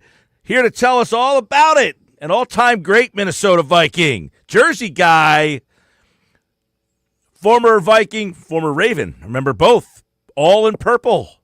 Bryant McKinnie joins us now from Believe in Vikings, the Believe Podcast Network, and he joins me right now on the Sports Bash Live on 97.3 ESPN as we take a look at Skull the Vikings. The Eagles and the Vikings this Sunday right here. Listen to the game on 97.3 ESPN. A lot of South Jersey people listening for you, B. Mac, what's going on? How are you, man? What up, South Jersey? Shout out to Woodbury, New Jersey. That's where I'm originally from. Yeah, man. We are in the heart of that area. And this is an interesting game here. We just heard that Wentz will start. Not a huge surprise, but is there a big difference between the offenses with Carson, and you only saw a little bit of McCarthy, but is there a better guy to run this offense where this team is right now? Well, I'm just glad that they have a veteran, because at one point, they didn't, but I'm glad they brought a veteran in who's kind of been through, the fire before and knows how to operate and run the offense. So, I mean, we're going to have to put, our trust in him, this week as he leads the team. I think he should be able to do a good job. He has enough experience. I actually just left Minnesota. I went and spoke to the team on mental health on Monday. So I just left Minnesota Monday night. Nice. I'll tell you what, that Minnesota team, this is a team that went to the playoffs last year with Sam Darnold, won a lot of games. Where are they now, this version? Because it's a very similar team. It just seems that, some injuries, Van Ginkel's not going to play. But that quarterback change seemingly is a big deal for them. It's a big deal, and I'm also waiting for Christian Darrisaw to come back at left tackle because I feel like he can really come in and solidify and hold down and give more protection over there because I've seen in some of the games that the left tackle has struggled a little bit with some pressures and things like that. So I'm waiting for Darrisaw to come, back fully healthy from his injury and be able to slide into the left tackle position. I feel like to give the team a better chance on offense. They didn't call you to take that spot? They could have. I was just up there. I had a week to learn some plays, but they let me get back on that flight to leave. But, so I'm looking forward to Chris. I'm a fan of his. I've been watching him. We follow each other. We communicate. So I'm ready to see him get back in the lineup. Brian McKinney's with us, and is playing that offensive line at such a high level. It's seemingly the Vikings' problem almost every single year is the offensive line, whether it's injuries or inconsistencies. Has that been one of the reasons why this offense isn't able to maybe be what it can be? I feel like it's been part of it. And, they added 2 new guys to the lineup this year, the center and I believe the right guard. But everybody hasn't been able to be on the field at the same time due to injuries, and Darrisaw hasn't been back yet. So hopefully, probably the second half of the season, we'll get to see Darrisaw and everybody back healthy. Because even the center, I believe, is out on injury as well. So you're down. Banged up. Yeah, you're down 2 people. So hopefully by the time mid-season comes, everybody's kind of back and they're able to kind of get a rhythm going, especially on offense. Brian McKinney's host of Believe in Vikings podcast. And, of course, similar situation. The Eagles, their offensive line has been a mess. It has been one of the problems why this Eagles offense. Are you surprised when you look at Minnesota's defense and what they do? Well, they confuse you with Brian Flores doing a lot of different things. this Eagles offense, is this the kind of defense that you would want to play to try to get yourself right? So wait, say that question again? If you're the Eagles, this is not the defense you want to play to try to get yourself going with all the struggles the Eagles have had on offense. Yeah, so definitely Flores gives you definitely a tricky defense, and the defense has actually been playing pretty well too. So I don't know if this is I mean, for them, if they do play well, it'll make them feel good because this is not like the easiest defense to go against. Yeah, and Saquon had 2,000 yards last year. He has not been able to do that, but is that something that he might be able to do this week against Minnesota's defense? Because that seems like one area where they have struggled a bit. Well, this is the thing, too. I would try to tell people, when you just won the Super Bowl, you're going to get everybody's best game. You know what I mean? So you have to be willing to be able to play at a level, higher than them, even when you don't feel the best. Because, after I was with the Ravens, and then the next year when we played, everybody's giving us their best shot because you're looked at as the Super Bowl champ. So they're going to get everybody's best shot. Like, we play the Eagles, we gotta, do good against them. So they're getting everybody's best shot right now. So I mean, just go out there, but you have plenty of time still. I tell people it's still early in the season. I know some people are like, oh, we're one in this, just other teams, and they just feel like it's over. But it's like you're like a quarter away through the season. You still have plenty of time. Well, when you see a team like Philadelphia struggling the way they're 4-0, but now they've lost 2 in a row. They've played that Thursday night game against the Giants and just got manhandled. I mean, they just got out-physicaled in that game. I think that was the eye-opening thing there. And then you see all of what's going on with this offense. Where Minnesota kind of is, I feel like they're in two different spots. Minnesota's kind of like, hey, we got to figure out the quarterback situation and who we want to be on offense. Philadelphia's like, we just won the Super Bowl. Why are we such a mess? And no one seems to have the answer for them. So it almost feels like this is a make-or-break kind of week for where Philly is, not as much where Minnesota is. I think for Philly, I mean, they definitely don't want to be on a 3-game losing streak. So I know they're coming out here and they want to clean up some mistakes. And I'm pretty sure some teams are probably looking at some of the things that they made and want to check to see if those mistakes were cleaned up. So for Philly, as far as momentum, I'm pretty sure they do want to put an end to it. But then also for, the Vikings, they're coming off a bye week, and then they had just won the week before that. So it's like they want to try to keep momentum going. And they've been in Europe for 2 straight weeks. They played over there, so now they get to come back. Trying to defend Justin Jefferson. Why, the Eagles have actually had some good games against him in the past, but their secondary is beat up now as well. I would imagine if the Vikings are going to try to do something, it's going to be Justin Jefferson and how has he kind of got going with the quarterback situation here? The thing is he has to get like the timing and the chemistry down, with Wentz now. And if Wentz feels comfortable with him, that'll be his target person. I'm pretty sure Justin he's one of those guys who wants to go out here and find ways to help his team win. So he'll go out here and try to make as many plays as he can. Yeah, Brian McKinney's our guest. Believe in the Vikings. The Vikings, they are a 2.5-point underdog at home here. And the one thing is Philadelphia's defense banged up. Jalen Carter didn't play last week. Quinyon Mitchell had to leave the game last week. Isaiah Rodgers, who's now in Minnesota, the Eagles' second corner has been a mess. And you wonder, is this a week where the Vikings think that they can throw the ball against this Eagle defense, who Zadarius Smith retired, so the pass rush is a mess. Nolan Smith is injured. It looks like Minnesota is up against a pretty vulnerable defense. So does Minnesota have the kind of offensive firepower to make this that kind of game where they can score points against an Eagles offense that has really struggled to move the ball? I'm pretty sure they're aware of all these injuries, and I know that they'll take shots at different people who are coming in as backups to test them out to see if this is something that we can keep going after all game. So I'm pretty sure that's in the game plan. Like, we're going to attack certain people just to see what they give us and just go from there. Yeah, you look at when you are going through an NFL game plan in the week and another team's at their second or third guy, I'm assuming the game plan is drawn up, hey, this is one of the guys we want to go after. Oh, absolutely. Okay, second and third string is in. Yeah, we're going to try to attack him. Let's see what he can do. If you show us otherwise, then okay, we'll back off you and we'll, continue the rest of our game plan. But if you show us weakness, we definitely going to attack until you fix it. Yeah, absolutely, and that's been a problem for the Eagles so far. We're talking with Bryant McKinnie. Of course, the Vikings host the Eagles this week. In one area, I want to get your take as a guy who played in this league at such a high level. and you look at Philadelphia coming off that Super Bowl with Jalen Hurts and all the problems that they have had, is it surprising to see that this offense with the talent that they have is not more fluid? Is it surprising? I'm going to go back to what I'm saying is I feel like people are playing at a higher level against them right now just because they are the champs. Okay. And I feel like that's a big part of it. And they don't have the space to really have down days because everybody's trying to be up when they play Philly, when they see Philly in the schedule. Like, okay, this is an opportunity to beat the champs, so we're going to go out here and try to give them our best.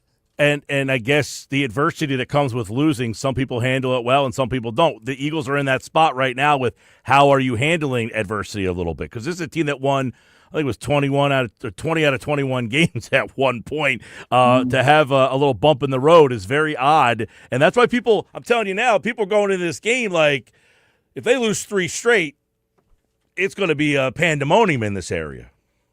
It doesn't necessarily have to be. I mean, it'll be only their 3rd loss, and you never know when they could turn things back around. And they still have a lot more football to go. We're just, we're in the middle of October. You still have November and December, so there's a lot of football left.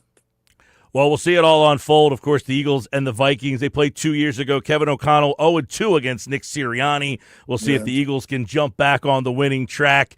Bryant McKinnie, South Jersey's own, by the way, longtime Minnesota Viking, couple of years down there with the Baltimore Ravens, Woodbury High, the U as well. So many people listening in the audience will remember Bryant McKinnie's great career, and he was kind enough to join us for today's Outside View on this week's opponent, the Minnesota Vikings. Check out the Believe in Vikings podcast for more on this matchup. Bryant, thanks so much. Oh, no problem. All right, good to talk to him here on the Sports Bash Live, 97.3 ESPN. I like his point, though, on all these teams. Sometimes we take that for granted. All these teams raising their level up to play against Philadelphia. Sometimes we don't think of that like, hey, you're the Giants, you stink. Well, no, you're playing the Eagles. It is a division game. It's a Thursday night prime time. You got a rookie out there in Scadaboo and Dart who don't care that the Eagles won the Super Bowl. They want to go out there and show that, hey, we belong, and the Eagles maybe overlook them a little bit where the Giants are saying this is our opportunity to show who we really are. So good point by Brian McKinney there, because a lot of times we fans don't want to take that into consideration. Even if you're giving us your best, we're the Eagles, you're the Giants, we're better than you. That's just this is professional sports, right? They're all getting paid, and that's a big deal. So thanks to him for making that point. Appreciate it, and having him on the show. And, of course, the Outside View today on the Sports Bash Live on 97.3 ESPN. We head down to Minnesota. It is brought to you by our good friends over at the Nizams. And don't forget, you get a free order of spicy tandoori chicken wings when the Eagles win. If the Eagles win, you win. Nizams, great lunch buffet Friday, Saturday, Sunday. And, of course, you could do that before the game. Check out the lunch buffet before the Eagles play on Sunday. They also have a great banquet space. You can set up to 100 people for private events and celebrations. That's the Nizams, Indian restaurant in Egg Harbor Township. All right, coming up, it's today's unsportsmanlike moment of the day, my Friday Five. Now, my Friday Five, I could not find the 5 games I picked in Week 7. I must have lost it. I have all the other ones listed, but I could not find this week's ones that I did in the summertime. But we'll still do the Friday Five coming up next hour.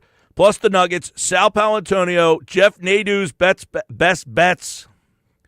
More Sports Bash on the way on a happy hour Friday, 97.3 ESPN.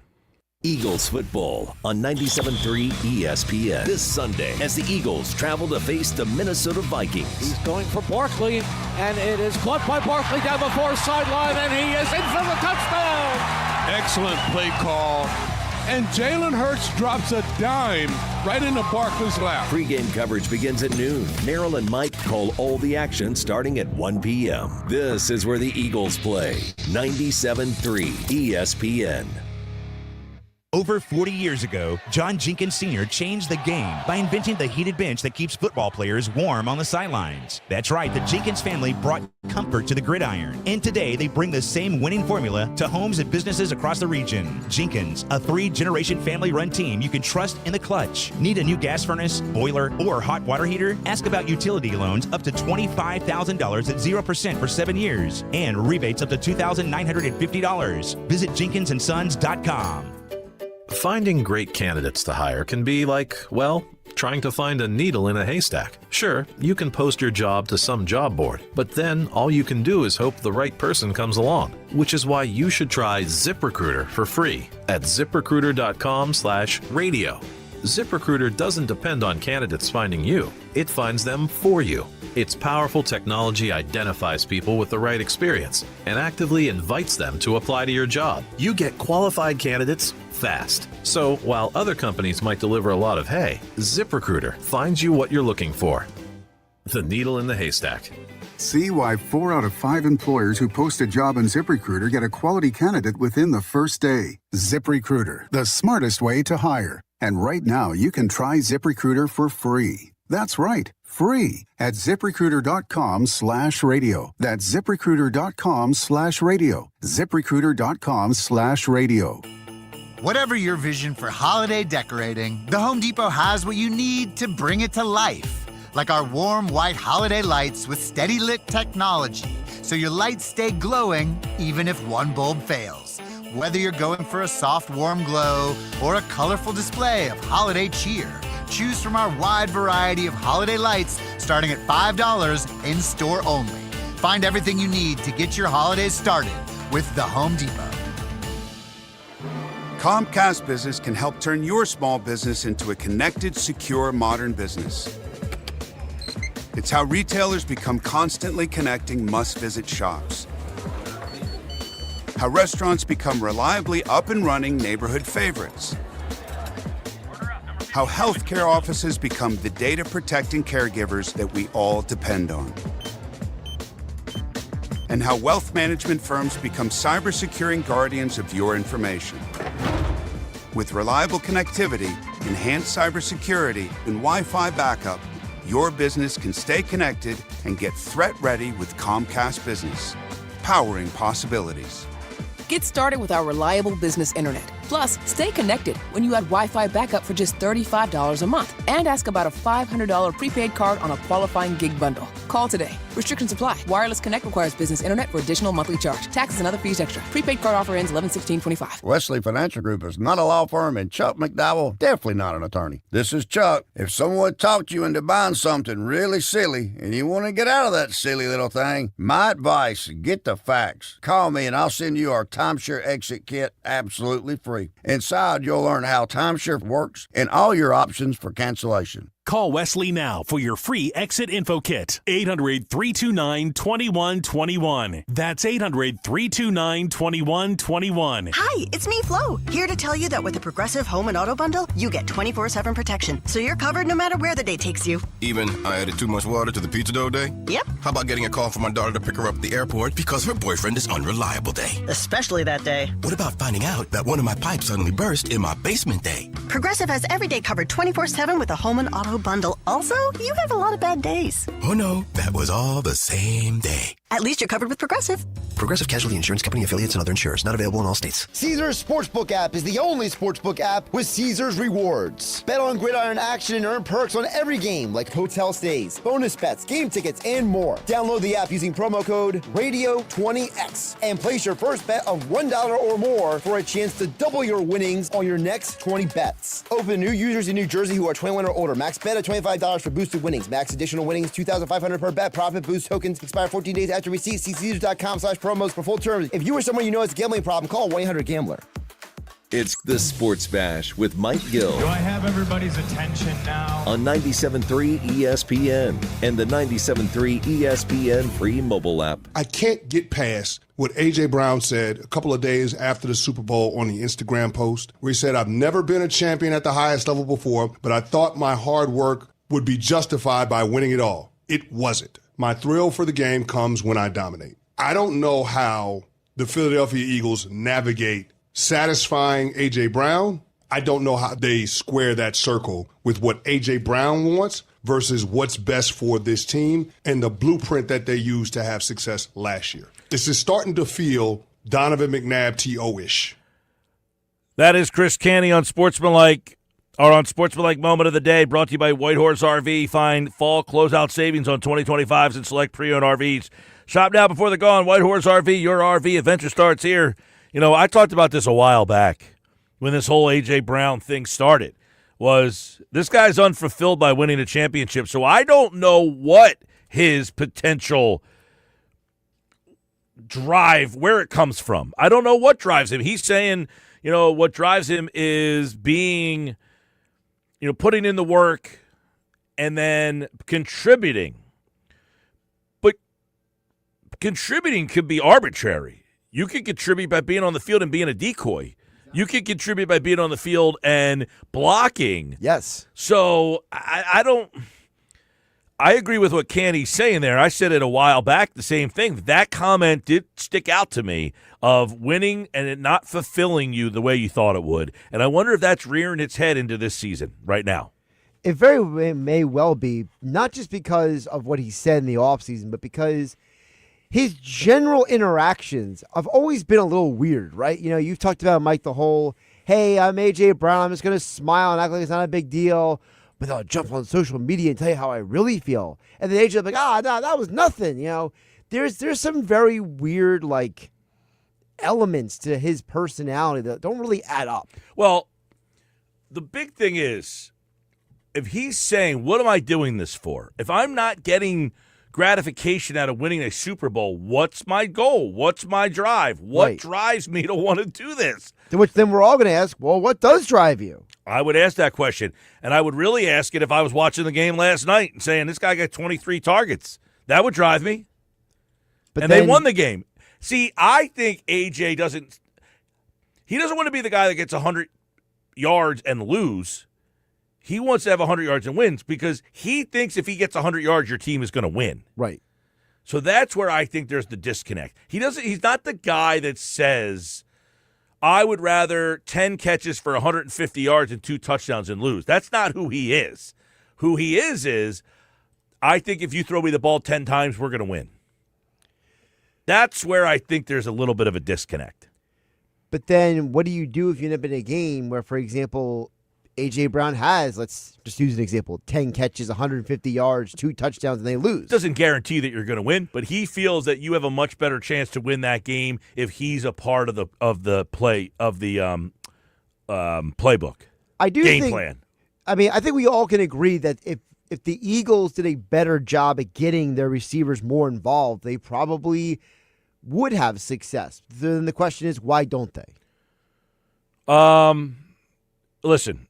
It's weird because we didn't hear a lot of problems from A.J., particularly last year. This didn't happen until after, when he said this after they won a Super Bowl. Right. And then his kind of, I don't want to say true colors. And it's not bad. Like, it's not his fault that he won a championship and he was unfulfilled by it. Like, it's not his fault. No, but it's his fault for how he handles it. Phil and Brigantine. Mike, I find myself agreeing with Canty. Wow, I didn't even start Happy Hour Friday yet. Well,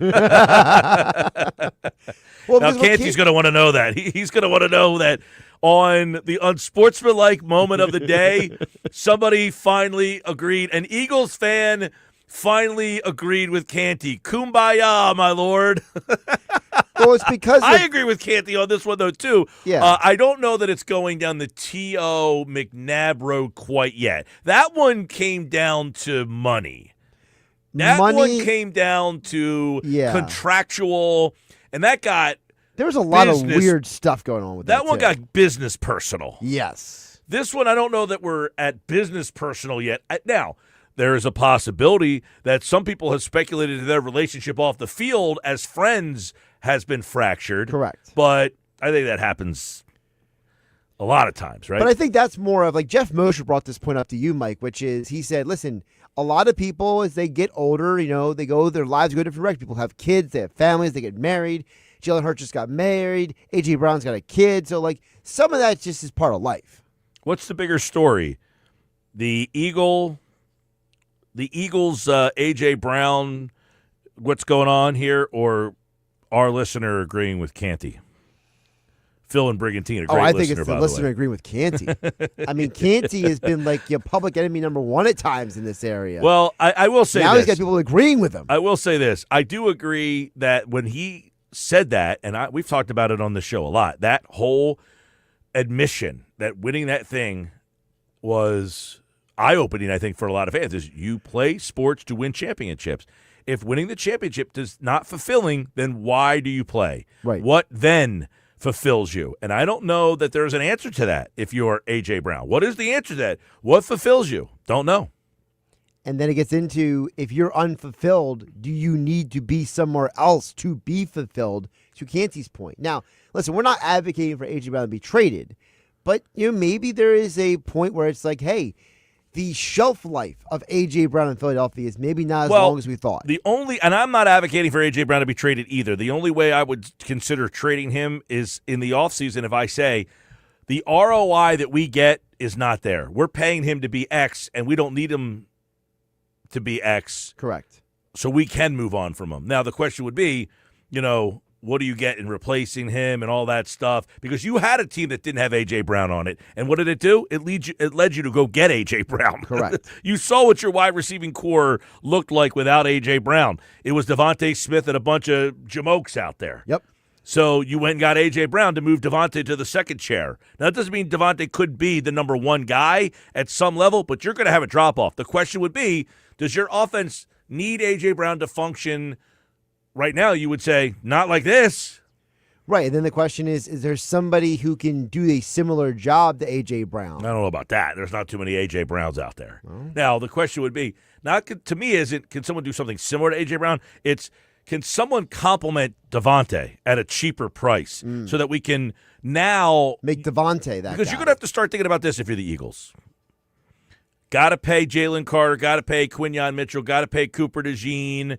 You got to start thinking about that. What if Jahad Campbell turns into a really, really good player and you want to sign him? Nolan Smith, he's got to get back on the field first, but they got a lot of young players that are going to start needing some more money.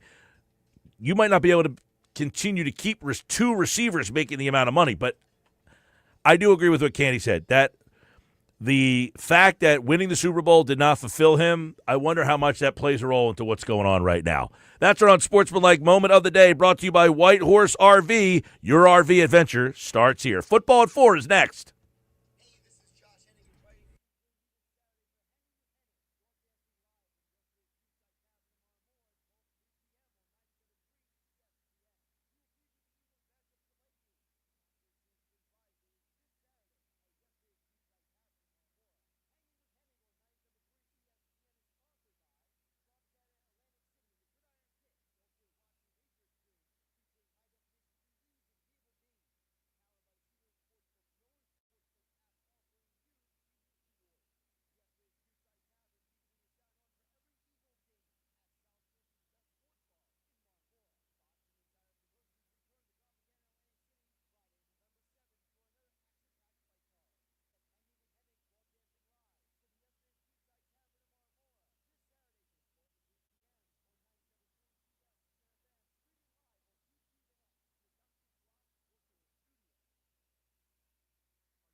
And Football at 4 is powered by the Inside the Birds podcast, InsideTheBirds.com. You can get their podcast on all podcasting platforms. Mike Gill, Sports Bash Live, and the Eagles getting ready for the Vikings. We're going to get the breakdown on Eagles-Vikings. Andrew DiCecco is here today. Adam was on yesterday's show, so Andrew is in today. We're going to get all his matchups to watch in this game. What's going on? He was at the practice field today for the Eagles, and obviously, as we get ready for this game, the Eagles a slight favorite on the road against the Minnesota Vikings here. It looks like it will be Carson Wentz getting the start in the game, so you got that as well. We got so much to dive into on this game, Eagles and Vikings, and obviously the Eagles outgained in all 6 games this season. That is unbelievable to hear, Andrew DiCecco, and obviously a lot of talk has been about the problems with their offense. They've been outgained in all 6 games. And I would ask you, is this a defense that you think that the Eagles can figure out this weekend? I do. I think this is a game where it shapes up to be a big Saquon Barkley game. If you look back at the previous matchups the Vikings have had, the teams have had success running the football against them.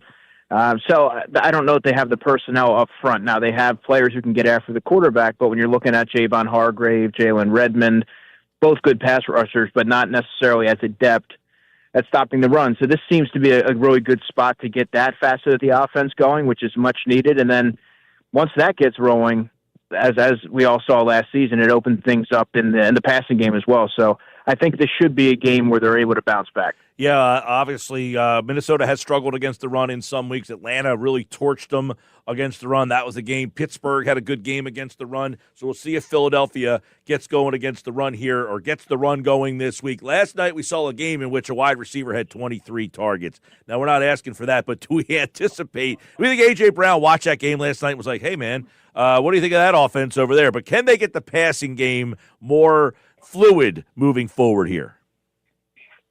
Yeah, I think there's some things that they can do with, you look at the RPO, some play action, and just involving some of the preeminent players in that passing game earlier into the game plan. A.J. Brown, Devontae Smith, Dallas Goedert, Saquon Barkley even on some of those wheel routes. This should be a spot where, based off of what Minnesota presents defensively, especially setting a lot of pressure, which is what Brian Flores tends to do, that should allow the Eagles to capitalize and see some one-on-one matchups. So I think, yes, I do believe that they can. So hopefully the offense can get rolling here, and if you get a guy like Landon Dickerson, he was back at practice today, that should help the offensive line, because the offensive line has been a problem. Would you agree that this is part of the issue of, hey, why are they having trouble running the ball? The offensive line. Why are they having trouble passing the ball? The offensive line. Is that a big factor in why everything is kind of disjointed? Yes, not in pass protection, but in the run game, absolutely. And context is important here because a lot of it has to do with the health, and they're not at full strength right now. So that's obviously going to impede their ability and hinder what they like to do foundationally. And we'll have to wait and see what the health status is this coming week. Landon Dickerson was out there Friday for the media-attended portion of practice, so that seems to be trending in a positive direction. But yeah, a lot of that has to do with health, in my estimation. All right, Minnesota, obviously Justin Jefferson. Everybody listening knows who that is. They're another, if Carson Wentz is in fact the guy, it looks like he will be. How does the secondary kind of match up? Quinyon Mitchell been at practice all this week. He was there today. He obviously will be a big factor to have him out there. But Adoree Jackson, you wrote about it over at InsideTheBirds.com. Looks like they're going to go back to Adoree Jackson. How's that matchup in the secondary? Phillies corners against this very talented wide receiving crew. Well, short of moving Cooper DeJean from nickel to the outside, which Vic Fangio has been reluctant to do, and he's poured cold water on that notion. The best option that they have at outside corner, obviously Quinyon Mitchell, is Adoree Jackson. That was the right decision. I thought that they probably should have stuck with Adoree Jackson. I know he missed the Tampa Bay game with the groin injury, but they probably should have went back to him.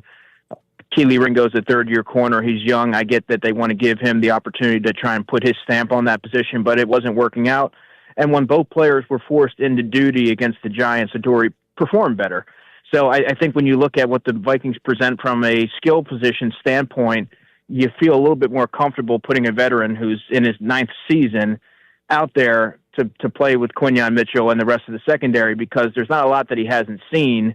And, I feel like foundationally and I guess fundamentally, he should be able to give you more consistent play there. But make no mistake about it, Carson Wentz and Wes Phillips, their offensive coordinator, they're going to devise a game plan to try to exploit that matchup quite a bit. So they're aware of it, and it's not going to catch anyone by surprise. It's just about going out there and executing your assignments. Yeah, Adoree Jackson, Vic Fangio mentioned that he will be back out there. Ringo was out there the last couple of weeks. If they go at Adoree Jackson, we'll see if they have to make adjustments in game, but obviously that has been a spot. What is your overall take on Jalen Carter, even healthy this year when he's played? I mean, a lot of people are wondering, hey, what are we getting? What are you getting from Jalen Carter?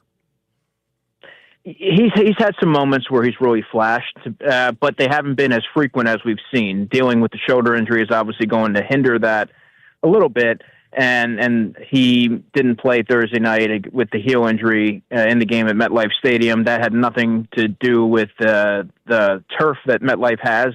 Jalen Carter said that they have to play there, every year anyway, but he did say he was close.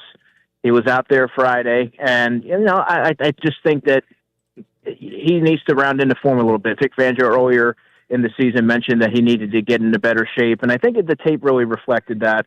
So this seems to be a matchup where he could get back to the dominance, the dominant player that he's been. And when he tends to get going and provide that pressure from the interior, the rest of the defense tends to thrive off of that, and that also creates more pressure from the edge, which the Eagles so sorely need. So I think Jalen Carter is obviously going to be a big key. Yeah, we were talking with Brian McKinnie earlier for Outside View, and you're talking about the struggles of the Minnesota offensive line, which is perpetual for them, it seems like. Is that an area where you think Philadelphia, even with some questions, and I would ask you, do you think there are serious questions in the pass rush? Should this be a week, even with questions in the pass rush, that they should generate some?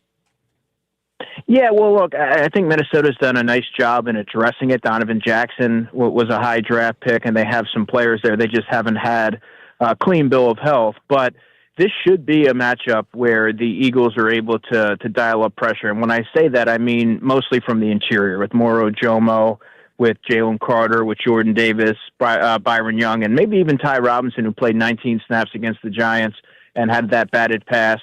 But off the edge, that's a group that's going to be heavily scrutinized until there's a drastic, addition or a reinforcement on the way. They haven't had much success getting the quarterback. In fact, Patrick Johnson has their only sack. Zadarius Smith, who recently retired, had a sack and a half. But there's players there that have a build. Jalux Hunt is a player that Vic Fangio has talked a lot about. He's been very complimentary of. He doesn't offer hollow praise. So while that may not be reflected in the box score about his impact, if you're measuring it solely off of sacks, there's things that he's doing that is appealing to Vic Fangio. Josh Uche's a natural pass rusher. I've had a really good conversation with him Thursday about him sort of dialing in and trying to hone in on his power rush, because he's been more of a speed and finesse type of rusher, and his hand usage and things like that. He's been close, but we'll see. They have to be able to manufacture some sort of pressure, and that's where you might see Jahad Campbell or Zach Bond have to moonlight there just to assume some of those snaps that are lost in the absence of Zadarius Smith. We're talking with Andrew DiCecco for today's Football at 4. You wrote a piece over at InsideTheBirds.com about how the defense is looking to return to form on the field against the Vikings. What are some of the things they've gotten away from? Well, tackling, for one, tackling in space. I think there's been some untimely penalties, some lapses in coverage, and some of those are younger players like Drew Makuba. It's this Keely Ringo in the past where, he's giving up a 3rd and 12 to little Jordan Humphrey and forgetting to tag the Wan'Dale Robinson down, so the player was still alive. Those are just mental lapses that you don't typically see, and I think through the better part of 5 games, they've been a big reason why the Eagles have gotten out to, have been able to carve out 4 wins. It's been the offense that hasn't really been able to uplift it. But based on their most recent sample size, you're only as good as, your last game. there's obviously going to be a lot of talking points. Is it too young, or is it too young of a defense? Do they have enough there from a personnel standpoint to be able to sustain that throughout the season, which are fair questions, but I believe that they do. And more importantly, you have to believe in what Vic Fangio has. So there's been some uncharacteristic blips, but I don't believe that that's who they are. I think you're going to start to see more of a semblance of what they've been under Vic Fangio. And let's not forget, Nakobe Dean could factor in potentially defensively as well. And he's very much a tone setter.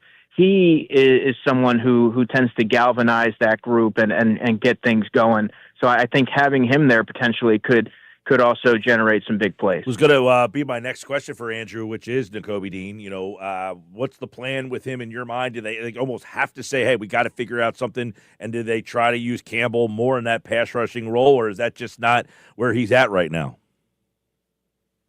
Vic Fangio has been reluctant. We talked about Cooper DeJean in that way. He's been reluctant whenever asked this season, usually saying not right now or not at this time. But he said it's possible this week that Jihad Campbell could see some reps off the edge. And I would also say Zach Bond as well. I think Zach Bond is clearly better in that area right now, though Jihad Campbell offers a lot of intrigue, and that was part of the allure of when the Eagles drafted him, having that versatility.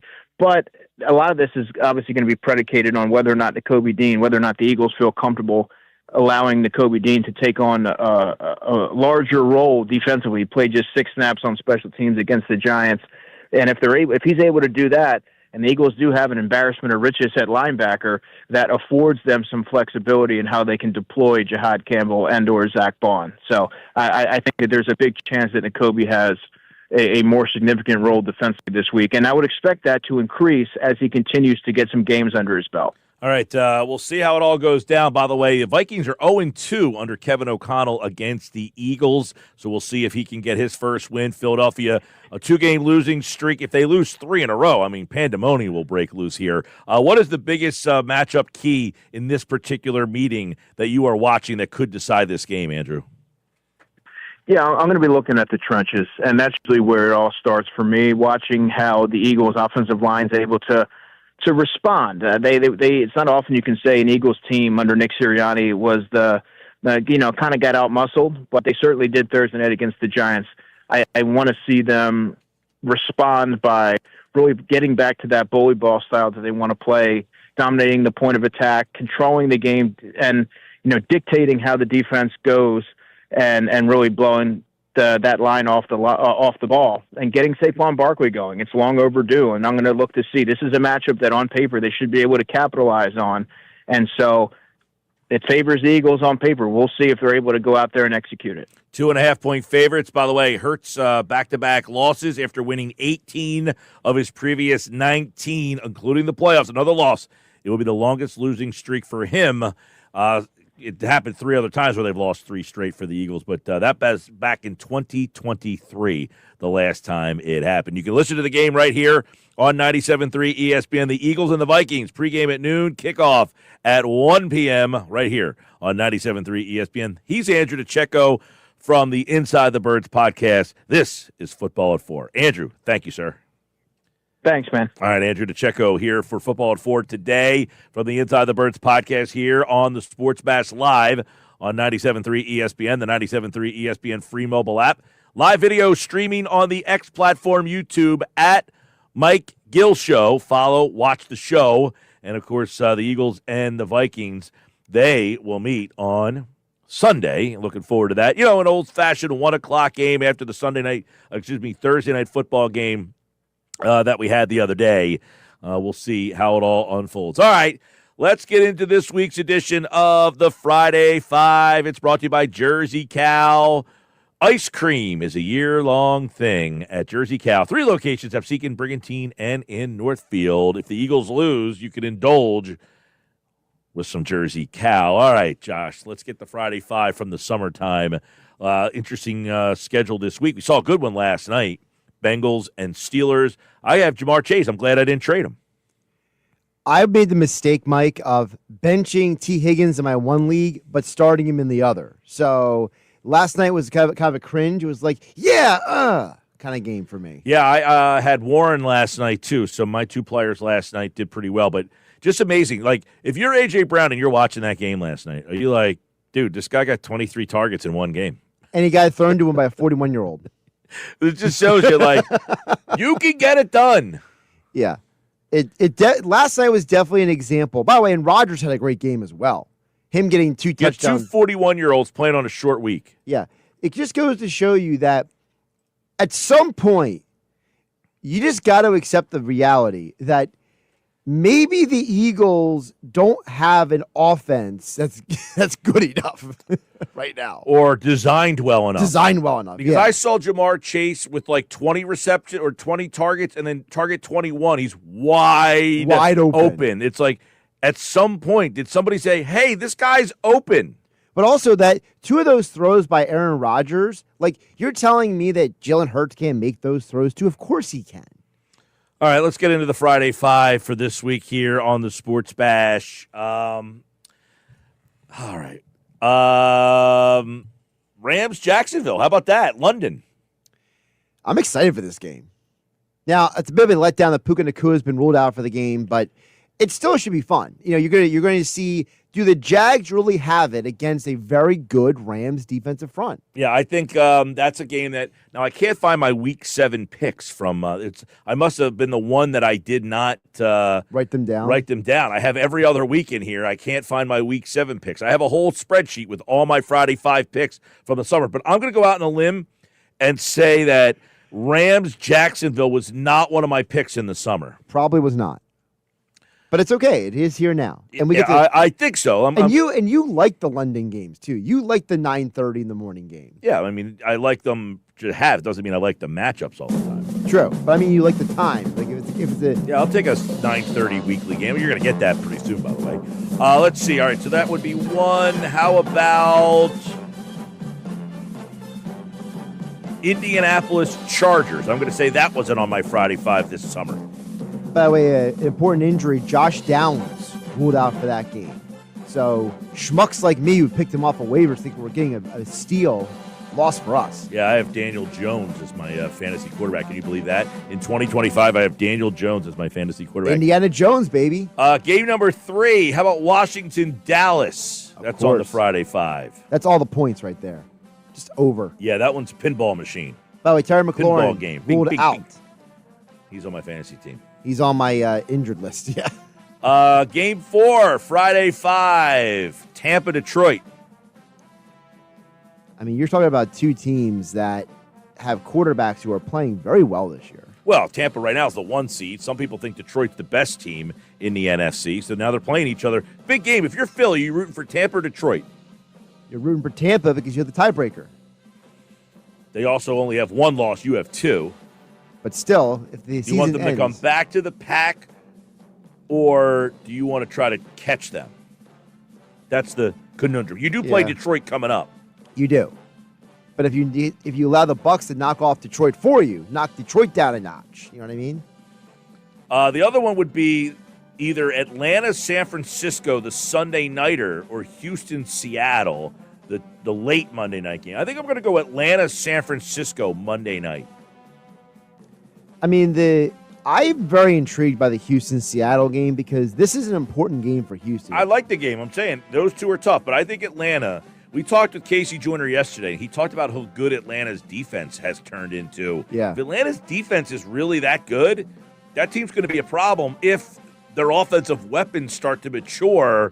Bijan, Drake London, Kyle Pitts, the quarterback. If they have a good defense. Now, the San Francisco thing, they're 4-2. Yeah. You're probably hoping that they lose this game. They're at home, by the way. You are hoping they lose this game because if you're Philadelphia, you need somebody in that NFC West to get knocked down. I'll tell you another game I'm somewhat intrigued by is Giants-Denver. I was going to mention that game. I want to see what Jackson Dart does at Mile High. Yeah, by the way, the last 2 teams the Eagles have played are now playing each other. Exactly. And the Giants have to go on the road. Denver, by the way, is a 7.5-point favorite in the game. That one's somewhat intriguing. The other game that I think is somewhat intriguing would be Green Bay, Arizona. I was going to mention that one too. Green Bay on the road here, if they win, they would be 4-1-1, and that keeps them in the mix for the number 1 seed. So that's a big game for them as well. We're at that spot now where if you're Green Bay, you can't get knocked off by an Arizona team, but you got to go on the road and play them now.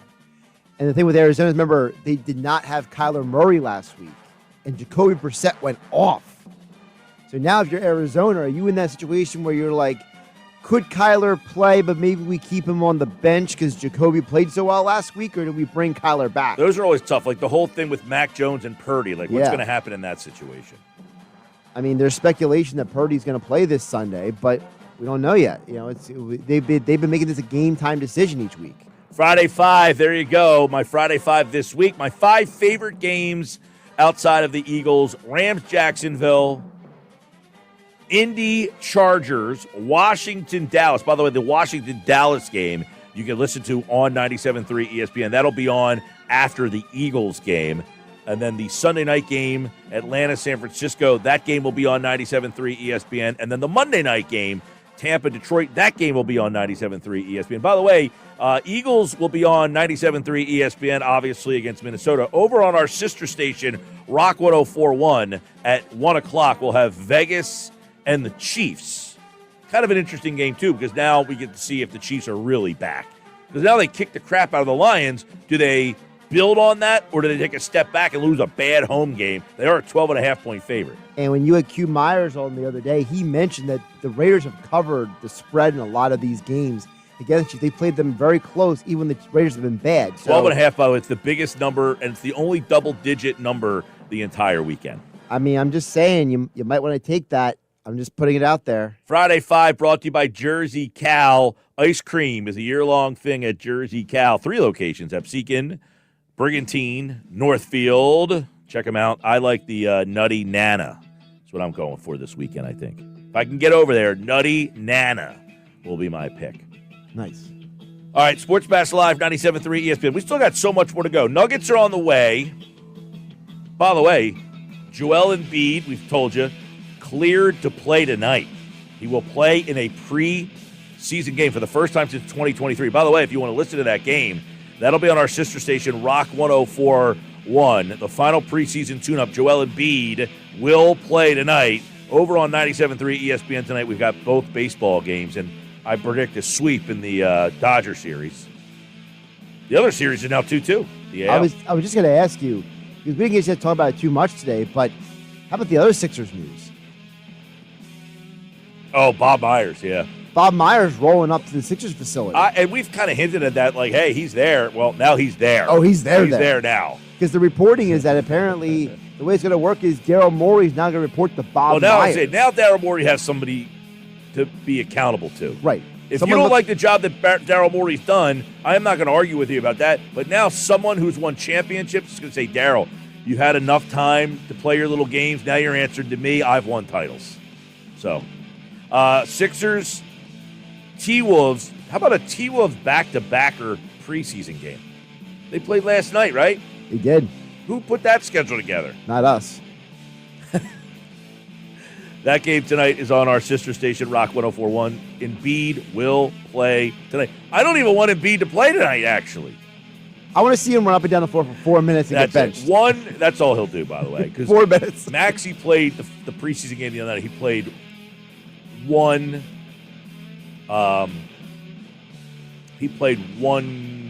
quarter. Yeah. And had 17 points. Wasn't even a full quarter. Yeah.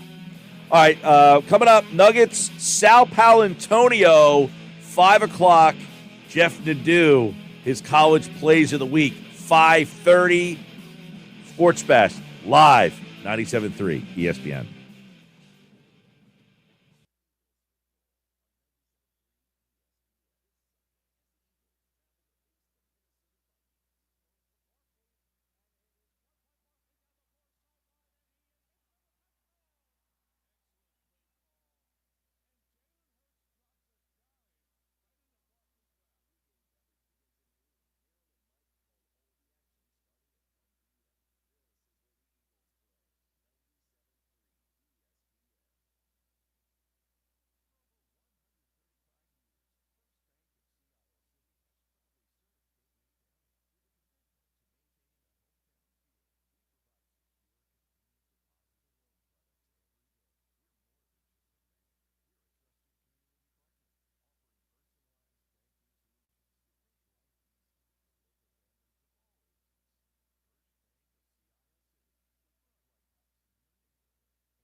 Right now, when you buy more carpet at the Home Depot, you save more during our Buy More, Save More event going on now. Upgrade your carpeting with top brands, then let us install it for you with prices starting at just 49 cents per square foot. Select from a wide assortment of carpet to fit your room, lifestyle, and budget during the Buy More, Save More event at the Home Depot. Offer valid October 16th through November 2nd, 2025. Base price for standard installations only. Excludes Traffic Master and stock carpet. For licenses, see homedepot.com/license numbers.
Looking to lower your energy bills and boost home comfort? South Jersey Gas has you covered with a no-cost in-home, whole-home energy assessment. Our energy expert will review your home's energy efficiency and provide a personalized report of energy-saving improvements. Plus, you may also receive energy-efficient upgrades like faucet aerators, smart power strips, and LED light bulbs at no cost to you. Don't wait to save money and energy. Schedule your whole-home energy assessment today at sjgsaveenergy.com or call 201-690-7897 today.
This is the Town Square, New Jersey Info and Weather Network.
We have the perfect solution for sitting in traffic. You come with me. The Sports Bash with Mike Gill on 97.3 ESPN and the 97.3 ESPN free mobile app. All right, 432 Sports Bash Live, 97.3 ESPN, the 97.3 ESPN free mobile app. Don't forget you can watch the show live on the X platform, formerly Twitter, and on YouTube at Mike Gill Show. Use the hashtag. We got so much going on. It's a happy hour Friday. People texting in, 609-403-0973. Football at 4 with Andrew DiCecco. Good to hear from him. We did our Friday 5. Now it's time for the Nuggets. They're brought to you by The Hub, gear that works as hard as you do. Nick Earnshaw is host of the Shift podcast, and he is the producer of the Locker Room Weekends on 97.3 ESPN. Earnshaw Radio. Check that out on all his social media platforms as well. We got a lot happening in the Nuggets. Where we go in on this happy hour Friday? I got to start with the Sixers, right? I mean, the news of the day, Joel Embiid is back. Now, I'm with you. We talked about it. We mentioned it before earlier in the week. Don't love that he's going to play in a preseason game. Don't love it. Would rather just see him in the regular season. Take a chill pill, Joel. But hey, I mean, if you're just an enjoyer of basketball, having a guy like Joel Embiid back on the floor, it's good for everybody. It's just good for everybody to see him back healthy. He looks healthier. He looks slimmer. He looks happier. So Joel being back, that is nugget number one. I want to add some stats for you here, Mike Gill. So he's only played 58 games in the past 2 seasons, 19 last year. His last game was January 4th against the Nets. In 28 minutes, had 28 points and 12 boards. 286 days ago was the last time you saw Joel Embiid in action in a regular season game. Now, obviously, this is preseason, but that was 286 days ago. 411,840 minutes ago, Mike, was the last time that we saw Joel Embiid really put up big numbers. So I think if you're a Sixers fan, you got to be excited about just getting him back. It feels like there's a positivity surrounding the Sixers, especially when the big fella is on the floor. Well, listen, obviously when he doesn't play, they're not very good. No. When he has played, they are as competitive as anybody. Have they gotten where we want them to be with him? No, they have not. Part of the reason is because when they get to the playoffs, he's not where he needs to be. This version of him, we shall see. Tonight, I don't expect him to play all that much. I imagine he'll probably give you, 4 to 8 minutes maybe just to see him go up and down. But I hope to see a much more athletic, slim, trim Joel Embiid, and I think the Sixers are putting him out there for that reason, to say to everybody, look, this guy can play, he's healthy and ready to go, and he looks aesthetically different. He's not the guy that you remember last year laboring through. I mean, even when he played last year, it was uncomfortable to watch him. He just was like dragging that leg with him. It was almost like the leg was like a chore to have attached to his body. Now you're hoping that they're putting him out there because they're like, hey, look at this guy. He looks different. So it's positive news from the Sixers at a time where not a lot of people there's not a lot of buzz behind them. Listen, no one's going to sit here and pretend to say, hey, people are excited about the Sixers. But is the fact that he's playing enough to make people say, okay. I don't know about that because the Sixers kind of have the Phillies feel right now where I'll believe it when I see it. Now, the Sixers aren't really running it back, but they kind of are. I mean, it's Embiid, it's Paul George, and we know those two guys. The story is, if they're healthy, then okay, but if they're not. But the rest of the team, the question is the rest of the team better? And I don't know. Yeah, I mean, when you look at the 76ers, there's a lot of people that have gotten emotional over the past couple of years, right? Wanting to trade away Embiid, get rid of him, blah, blah, blah. Well, first of all, he's heading into his 30s. He's had a lot of knee issues. You're not going to get the value you think for Joel Embiid at this point. But if he's playing and he's on the floor and you can get something out of him during the regular season, more than, less than 20 games like last year, right? 58 total in the past 2 years, then they got a shot. They have no shot. And I don't think people understand. You're not in a better place if you move on from Joel Embiid right now. You're just not. He has an MVP level talent. Now, is he still at that level? Remains to be seen, especially after all these injuries. But you're better with him. than without him. If you go in, get rid of him, you're going to send yourself into purgatory. And you've been in kind of purgatory for the most part with him because of the injury issues, but you still have a better shot with him on the floor. If he is on the floor, you have a chance. You have zero chance if he is not on the floor. So I think people need to understand that of how great of a talent Joel Embiid is. He's just a great talent. It's been the injury problem. We know this. But if he's on the floor, it gets you a little excited because you know what he can bring to the table and how much he can carry a team on his back. Yeah, I mean, we all understand the talent Embiid is when he's healthy. The problem is he's rarely healthy or hasn't been when you needed him. And then those moments in the playoffs when you're hoping that he can elevate his play from regular season Joel to the next level Joel, that hasn't happened either. And you're right. I mean, this team is nothing without him. They're just whatever. They're stuck in no man's land. They're barely I have been optimistic throughout this offseason that him just bagging last season was the right thing to do. While it's frustrating at the time, the fact that he hasn't played basically February, March, April, May, June, July, August, September, we're into the 9th month of him basically not playing in a game. 411,000 minutes there, Mike. As you said. So I have said all along, I don't feel like this is going to be a last year situation where he just can't play. I feel like 9 months off that leg, knee, and whatever, he's probably as healthy as he's been as a Sixer, maybe ever. Yeah. Maybe ever. So I don't want to even say cautiously optimistic. I'm optimistic that he can return to his MVP form. Yeah, I mean, there's some juice around this team, certainly. And I don't know about that. I don't know that there's juice around the team. There's a little more juice than there's been. Last year, zero juice. I'd say a little bit of juice right now. A little bit. When you get that news of Embiid playing, that adds an element to it. And the fact that they have Edgecombe also playing tonight, that's pretty exciting. Get the 3rd overall pick. He's going to play. Embiid's going to play. Little bit of juice. That's a little bit of juice for the Sixers there. In fact, they're both playing. I will say, Paul George is not playing, so until he gets out there, you're still not a whole team. But I will say, the fact that the Flyers lost last night again, the Sixers are coming off 2 losses, and the Phillies press conference coupled with the last thing you saw from them, yeah, maybe there is a little bit of juice. That's what I'm saying. Yeah. A lot of negativity around here lately. At least you have some positivity from the basketball team. At least the basketball team's giving you something, because usually it's negative. You get hip-hop back. You get Embiid back. Everyone's coming back except for Podcast P at the moment and Jared McCain.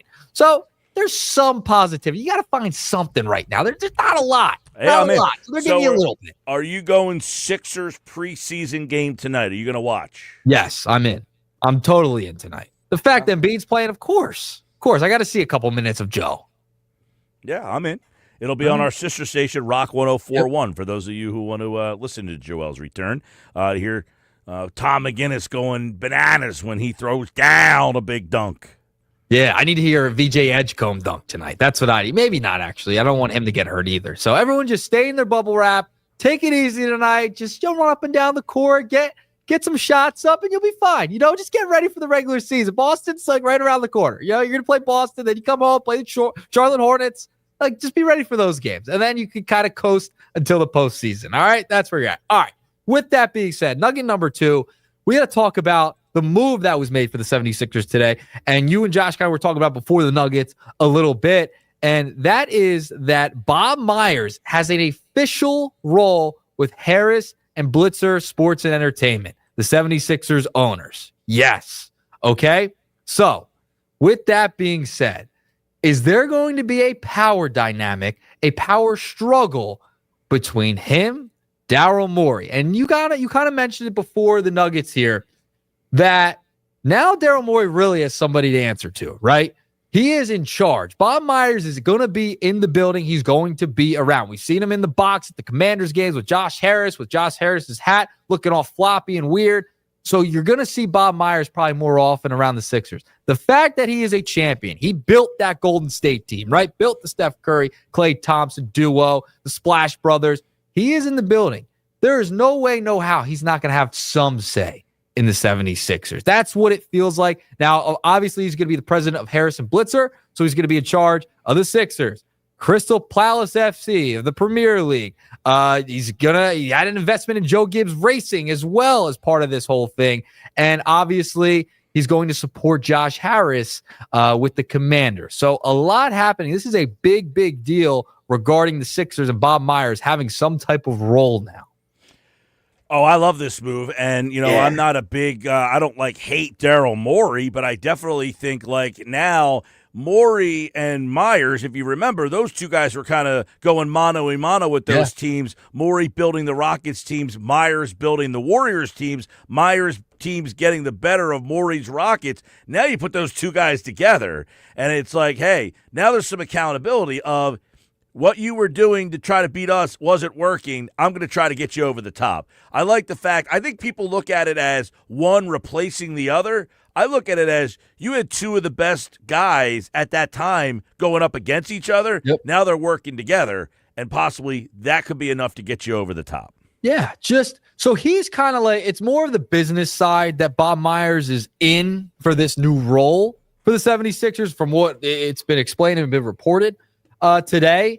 But I love that Bob Myers in the building. You want a champion. You want a guy that's built one of the best teams in the past, in this era for the most part with the Golden State Warriors, Klay Thompson, Steph Curry, that whole run that they had. He was the mastermind behind it all. Get the Draymond Greens. So if they can work together seamlessly, I have more confidence heading into trade deadlines, free agencies, right? That those two minds are working together, and it's basically his boss at this point. Yeah, I mean, and it's, look, hey, this is the way I've done it for years and years and years. Is that something that you think would work? No, actually, Daryl, I always wondered why you did that. It's just going to be, listen, putting more smart people in your organization is not a bad thing. Not a bad thing at all. Love to see Bob Myers. And we always wondered, right? When we would see him on TV, the cameras would always show him at the Commanders games with Josh Harris. Bob Myers would sit there, well, what the heck's Bob Myers doing there? Well, now there is a reason he's there. He is the president of the company. I will say, though, he is the president of that, but Daryl Morey will still report to Josh Harris. Yep. Yes. But hey, so he's in the room. They have not made it clear what his role will be with the basketball team in terms of his day-to-day there. He just has a role with all of the sports teams and oversees them all. It's not like, hey, we're going to sit down with Daryl weekly. And, it still says that Daryl will report to Josh Harris. Well, yeah, exactly. And I don't think Daryl's done an awful job. He hasn't been terrible. He's went out and gotten big names, just haven't panned out. I mean, injuries happen.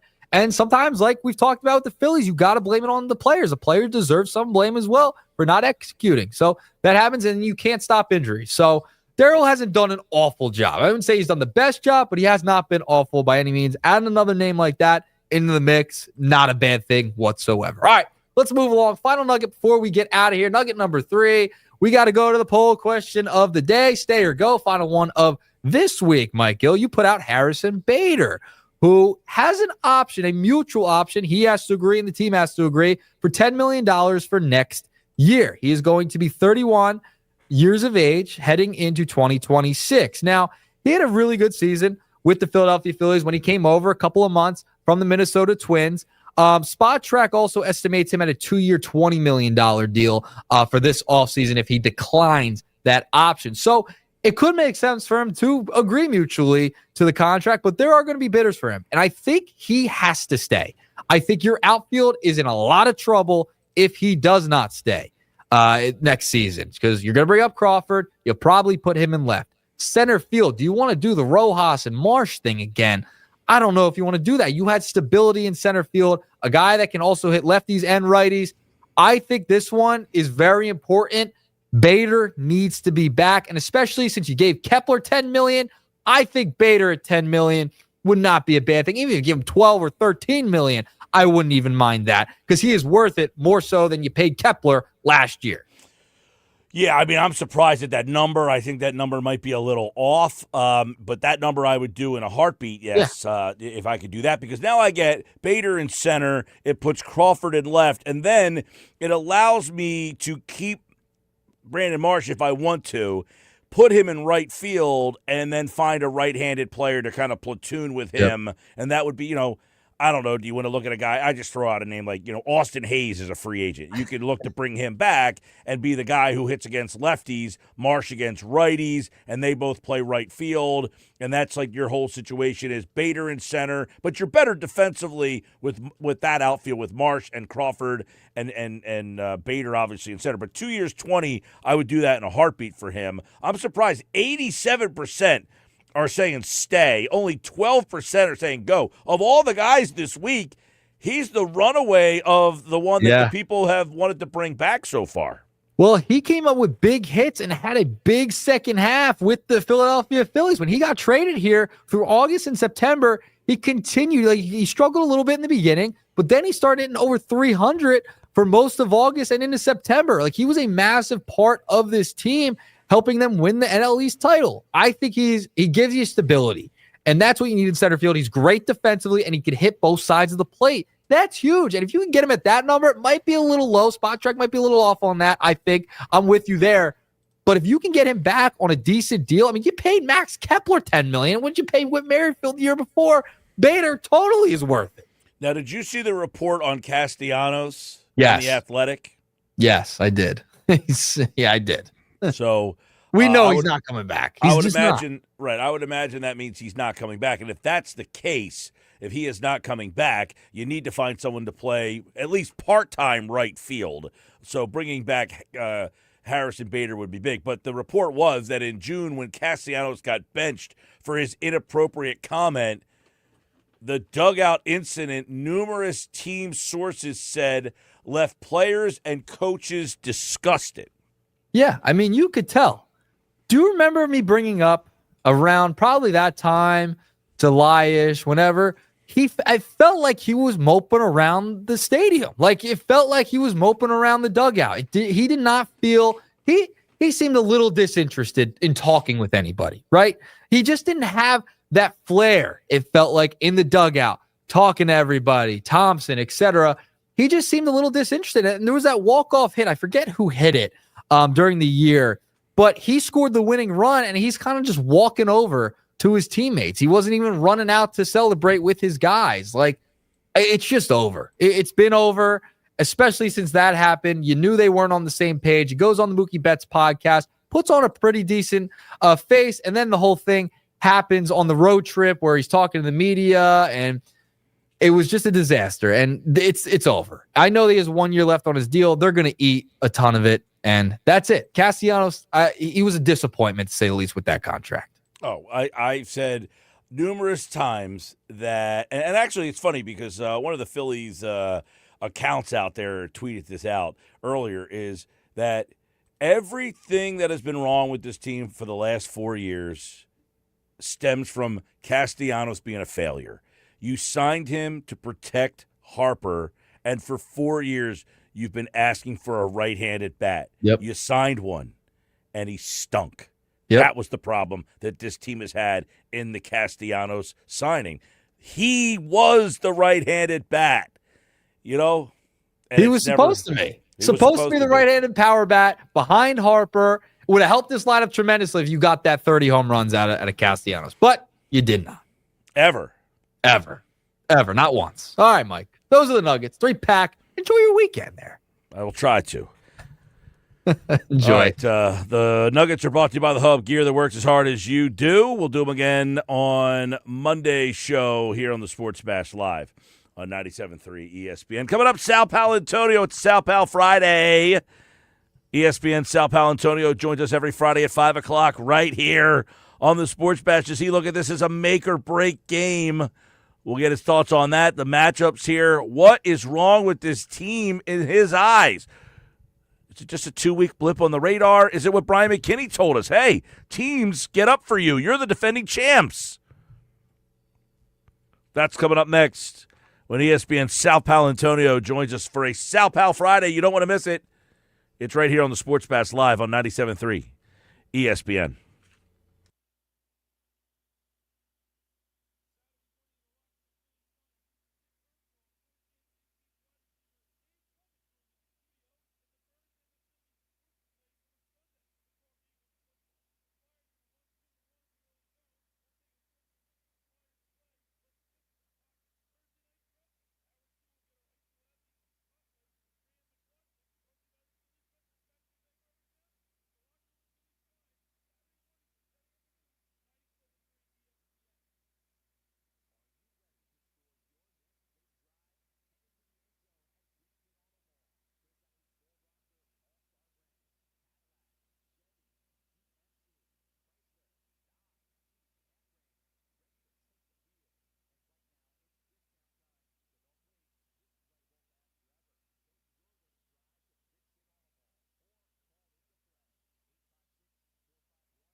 5 o'clock drive home. Here we go. Sports Bash Live, 97.3 ESPN. Final hour of the show. Eagles and the Vikings this weekend. You can listen to the game on 97.3 ESPN. The pregame coverage at noon. The kickoff at 1. Merrill Reese, Mike Quick. We've been asking you, just kind of feel like a make-or-break week for the Eagles. In terms of, if they win the games, they're going to settle you down. If they lose the game, that would be 3 straight. Would that signify that you got bigger fish to fry in this season? Sal Paolantonio is back for a Sal Pal Friday right now on the Sports Bash Live on 97.3 ESPN. And after a butt whipping by the New York Football Giants on Thursday Night Football, you've had a little mini bye here, Sal Pal. Do we feel comfortable and confident that this team can right the ship against a Vikings team that's kind of middle of the pack here? Hello, Michael. Greetings, Sal. Happy Friday to you and everybody listening to your beautiful program on the Jersey Shore. What did you just say? If the Eagles lose their 3rd straight game, does it signify they have bigger fish to fry? Michael, there ain't a fish big enough to fry if they lose 3 in a row. Let me tell you that right now. Well, it feels that way. It feels that way because I'm going to answer the question, yes, make or break for the season. Absolutely. I don't see how you recover. I mean, let's face it. You're going to Minneapolis where you won your first Super Bowl. Remember that? That was the stadium where you beat the New England Patriots and won Super Bowl 52. So there's a history there. You can't go up there and lose to the Vikings. B, the Vikings have 2 halves of a quarterback. Carson Wentz has a bad shoulder. He just basically went to practice because J.J. McCarthy can't practice because he's got a bad ankle. Everybody's focused on the wrong thing in this game. It's not about the Eagles' offense. It's about the Eagles' defense tormenting these quarterbacks. The offensive line of Minnesota Vikings has got injury issues. They've been horrible all year. The Vikings quarterbacks have been under duress in every single game that they have played. Vic Fangio needs to come to play. This defense needs to come to play. Jalen Carter back on the field. He has to get his first sack of the season. To me, all the pressure is, you telling me you can't go up there and beat Carson Wentz or J.J. McCarthy on a bad ankle? Come on, man. Well, I'll tell you what. I think we asked the same question last week. Oh, you really can't go up to the Meadowlands and beat that team, and you got your butt whipped by that team. Well, no. That's different now. Jackson Dart was hot. The Giants were feeling themselves a little bit. Different story. This is a Vikings team that's basically got a rookie quarterback with a bad ankle, and Carson Wentz is on, his 4th, 5th team, and he's coming off a shoulder injury. This is an absolute must-win game for the Eagles against this Minnesota Vikings team. And, it's really interesting, too, right? I'm sure you have talked about this down in the beautiful city of Atlantic City, where people do a whole lot of gambling. The NFL has reached an historic level of parity. People who are paying attention to this, certainly our friends in Vegas and Atlantic City are paying attention to it. Going into Week 7, the NFL has reached an historic level of parity. And I got 3 numbers to prove it. 14 teams are at least 2 games over 500 after Week 6. That's the most in 44 years. There have now been 27 games with a game-winning score in the final 2 minutes of regulation or OT. That's the most through Week 6 in NFL history. Now, here's the real kicker, and I know our guys are paying attention to this. There's only 8 teams with a winning record against the spread. Last year, Mike, there were 18. The year before that, there were 17. There's only 8 this year. This league is tight, super tight, and there are many, many reasons for it. And a lot of the reasons have befell the Philadelphia Eagles. Well, it's funny you bring this up because that's why I was talking about this being make or break. If you were to lose this game and fall to 4-3, you would essentially be talking on Monday about a team that's probably, I know we're only 7 weeks in, but probably a team that would be out of the playoff field 7 weeks into the season. And, the way this last season ended and the way this season started, who would have thought you'd be talking about a team that wasn't one of the 7 best teams in the conference? But you're right, especially on the NFC side. You got 3 teams in the West that are all pretty good. You got 4 teams in the North, all with winning records right now. And then you got Washington and Dallas playing this week. Washington, if they win the game this week, they're right on your heels. So this is a huge moment in the season, especially the way the previous 2 weeks have gone. And you wonder what the hell you know how much parity there is in the NFL? The Carolina Panthers are 3-3. 3-3, yes. And they can score, by the way, something you can't do. And you watch that game last night and see Joe Flacco slinging it around the yard, and they're not doing anything crazy. It makes you pull your hair out and say, hey, I got a guy that's pretty good. How come I can't get my guy to run wild like that? Well, here's the funny part of it. Everybody's bemoaning the fact that, they got a new offensive coordinator in Philadelphia. It takes time. Joe Flacco has played 2 games with a new team in 10 days. Yes, I know. And just absolutely destroyed the Pittsburgh Steelers defense. And, by the way, you know who has a new offensive coordinator this year? Jared Goff. He leads the NFL in completion percentage with 74% and touchdown passes with 14. But you know who else has a new offensive coordinator? Baker Mayfield does. And Mayfield is on an MVP course this season, and his team is 5-1. So stop with the excuses already. You're playing the Vikings with 2 halves of a quarterback. This is an absolute must-win. You don't win this game. Like I said at the top, and you said at the top, there's not a fish big enough to fry in terms of going forward with this football team. Now you really have to re-examine everything. Well, let me get your take, Sal Paolantonio, a Sal Pal Friday, on the defense you're going to face. This is a Brian Flores defense. If you're looking to get something going and jumpstart your offense, is Brian Flores' defense the one you want to play? No, I don't think so, because Brian Flores knows how to get after the quarterback. And the Eagles, believe it or not, the Eagles are second to last in sacks given up per pass play, with a mobile quarterback and an offensive line that's probably making close to $250 million a year combined. The offensive line story is the story, isn't it, Sal? I mean, that is a big part of what's going on here, is it not? Well, it started with the offensive line last year, so you have to say, yes, it starts with the offensive line this year. They had the biggest offensive line and the best offensive line. I said this on your program last week. I got a lot of reaction when I said it. The team misses Mekhi Becton. Yeah. He is one of those penny-wise, pound-foolish guys that you should have kept. You should have found a way to keep that guy, knowing Lane Johnson is on the back 9, knowing your center is coming off back surgery, knowing Landon Dickerson has been hurt. Mekhi Becton is a big loss for this football team. Yeah, well, obviously, just letting Darius Slay walk out the door, you had to find a way to keep Darius Slay. You didn't have a plan to replace Darius Slay. And, I'm sure people who are listening to your show right now, driving on the Garden State Parkway, are saying, Sal, Mike, you've been talking about this since July. I'm tired of hearing it. Well, it's still true.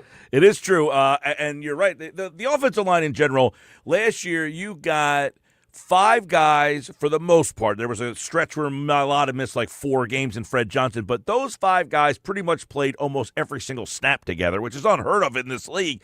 It's been the opposite this year. You can't get 5 guys playing together at the same level. Some of the guys aren't at the same level. Some guys are in, some guys are out. And you're seeing what a lot of teams in this league deal with when your offensive line is not up to snuff. Yeah, and this is the reason why there's parity right now in the league. 1, you've got upheaval at the quarterback position. 2, you had certain head coaches like Mike Vrabel make big strides in a very short period of time in New England.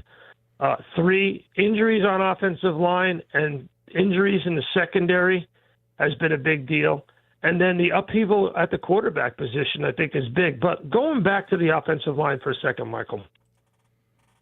Last night, people who watched that Thursday night game, how many times did Kirk Herbstreit say on the broadcast, hey, Uncle Al, who, Al Michaels, we all know him as Uncle Al.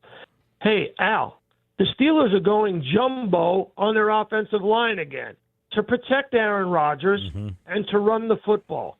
They had a jump. Arthur Smith, the offensive coordinator there, has a jumbo package. 2 tights, an extra tackle. Yeah. Whatever you got to do. You have to change tactics if what you're doing is not working. And the other thing is, I mean, come on, you got to move Jalen Hurts out of the pocket. More play action pass. They're in the bottom 5 of play action pass. They're in the bottom 5 of pre-snap motion. And they run the ball. Their run tendency out of under the center, where Jalen's under the center, is 81%, which is highly predictable. There's lots of ways. And, there's a couple of people who break down film on Instagram that do a really good job. And a number of them have pointed out that the Eagles double wide receiver sets on each side run the same pattern on third down pretty much every single play. Yeah. That's next level film study, not the casual fan, the guy riding around in his UPS truck or a fireman or whoever is not doing. And, when people like Lane Johnson say we're too predictable, believe them. And when Zach Bond says stuff like we were flat, came out flat and stayed flat, believe him, because the tape does not lie. Yeah, well, and, it's funny because obviously the offense has got their issues. They're not doing, they're averaging, they've been outgained in all 6 games this season. So there you go. They've been outgained in every single game they have played. They are averaging just 23 points a game, which is 15th in the NFL. They're averaging under 5 yards per play. If you listen to the press conferences or just look at the transcript, they all talk. The reporters are smart that cover this team, and the ones that are there every day in the press conference rooms talking to Kevin Patullo and Nick Sirianni, and they harp on a couple of things. The offense is predictable, 1. 2, the offense is slow to get to the line of scrimmage, one of the slowest in the NFL, and Jalen Hurts is slow to get rid of the football. 2.98 seconds snap to throw, 3rd slowest in the league. You know who the slowest are? Caleb Williams, who came out of college at USC, slow with release. That's why he was sacked so much in Chicago last year, and he's still slow getting rid of the football. And Justin Fields, who proved last week he can't play quarterback at the NFL level anymore with the New York Jets. Yeah. So Jalen Hurts is in some really, really, really bad company. Yep. The Vikings are 3-0 against the spread in the last 2 years as home dogs. They've been home dogs 3 times, and they're 3-0 against the spread. So, this is going to be a super close game. You look at the win probability on ESPN.com right now. The Eagles' win probability, Mike, is 51.2% by an average of 0.9 points. Jeez. That's a wow. That's a wow because listen, I get there's a quarterback change in Minnesota. They were a pretty good team last year, but not on the Eagles level. And that's what we were talking about earlier. The fact that this game, now the Eagles are 2.5-point favorite on the road. You just said a road dog. Home dog, I should say. They've been good in this spot. But Kevin O'Connell has never beat Nick Sirianni. He is 0-2 in these matchups. We're talking a lot about the there's a small sample size all the way around. That's why this is a very difficult one to predict. You know how difficult it is to predict? My wife and I got some great new hats from Uncle Bill's Pancakes in Ocean City. And we sent a picture to them thanking them, and I sent a picture to Johnny G because, we always have breakfast there, on Asbury Avenue there in Ocean City at Uncle Bill's. And Johnny G was even nervous. When Johnny G is nervous about the Eagles on a Sunday, you know that the Eagles' win probability is slim tonight. Someone asked me, do you expect them to win? I'm like, no, I don't. Wow. But I don't expect them to lose either. I don't expect them to lose. So I'm sort of caught in the middle like a lot of people. Who knows what kind of performance you're going to get out of this? Well, the bottom line is Fangio's got to get after these quarterbacks. I was just going to say, one thing we know is Minnesota's offensive line seemingly has been a problem my entire life. That might be the difference in this game. The problem is you just lost your best edge rusher. Yeah. So you send more, Mike. If you're not getting home with 4, there's an old saying. If you're not getting home with 4, send more. Send more. Send more. By the way, thanks to Johnny G and the Griner team at Berger Realty in Ocean City, New Jersey, for their support of this great radio station. Michael, I'm going to go. I wrote this down. I'm like, geez, what am I going to tell Mike Gill on the Sports Bash? what's my prediction going to be? I can't pick against the Eagles at U.S. Bank Stadium in Minneapolis where they won their first Super Bowl title. I can't do that. So I'm going to go 23-21 Birds over the Vikings. All right. It sounds like a flimsy win for the Eagles there, but we'll take it on a happy hour Friday, trying to make the people feel a little better with all the stuff. 2 straight losses. The Eagles have not lost 3 straight games going back to 2023 for Jalen Hurts. So we'll see what happens. Of course, Sal Pal, where are you this weekend? Michael, I'm doing a Veterans Day special, taping it this weekend, so I'm not going to Minneapolis. Every year I always, around this time, work on Veterans Day programming for ESPN. So very cool. Working with the Naval Academy. Last week was, of course, the big 250th birthday of the United States Navy at the Constitution Center. I was honored to be the MC along with Philadelphia Mayor Cheryl Parker, and we had navies from 23 different countries represented, over 1,200 people.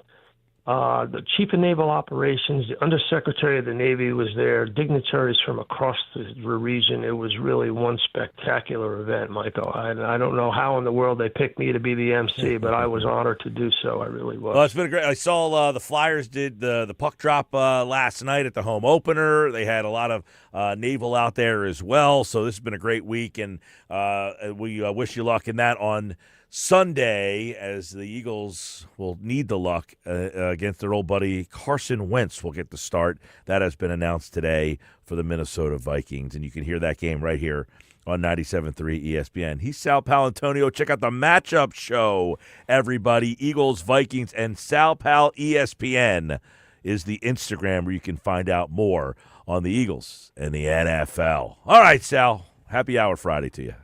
Mike, thanks for having me on the show, brother. As always, there he is, Sal Pal.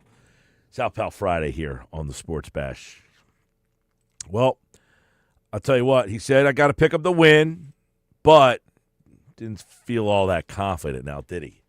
Sports Bash Live, 97.3 ESPN. Was that a confident Sal Pal pick? It's kind of a flimsy one, right? Sal kind of sound like how I feel, basically. It's like, there's a part of you that's like, I can't pick against this team, but there's a part of you that says, I can't pick this Well, team. I said earlier, it's like, if I'm saying you can't beat Minnesota, then what's the big picture here? Like on paper, if you strip away the records and the stats and all the analysis, the Eagles are the better team. No question. They are better at every position almost across the board. The one number I think that stands out in this game, now I don't know that Minnesota's going to do it, they blitzed the third highest blitz rate in the NFL.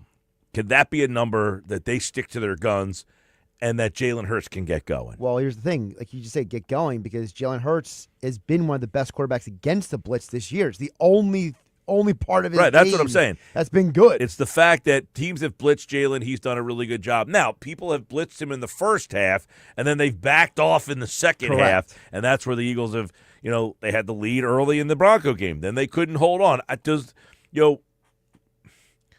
Would you say that Minnesota with Wentz, Jefferson, Addison, the guy from the 49ers who's the running back? Mason, Joe Mason. Would you say that crew, Jefferson's obviously the best of the group, right? But Wentz, Jefferson, Addison, and Mason is a better offense than Sutton, Nix, and that crew? I would say yes. Did you mention Hawkinson as well? The Minnesota crew against the Denver crew. Now, Denver's got a better offensive line. There's the difference. Much better offensive line. But I would say Minnesota's got the better skill players. Yeah. Because I would say Minnesota's got better receivers. I mean, Minnesota's tight end is 10 times better than Evan Ingram. I mean, Hawkinson's a stud.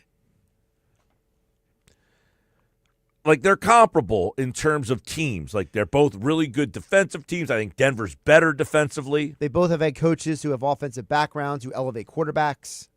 They both have lousy quarterbacks. So you're elevating them from lousy to average. Gets the job done. By the way, did you know that the Vikings have won 9 of their last 11 games at home?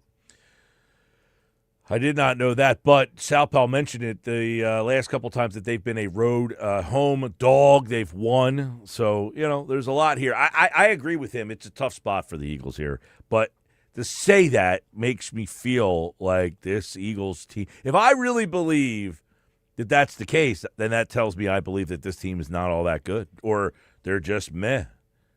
And if the Eagles are just meh, what does it say Well, because about... what did Sal say? All the parity in this league, and they're just True. jumbled into the parity mess.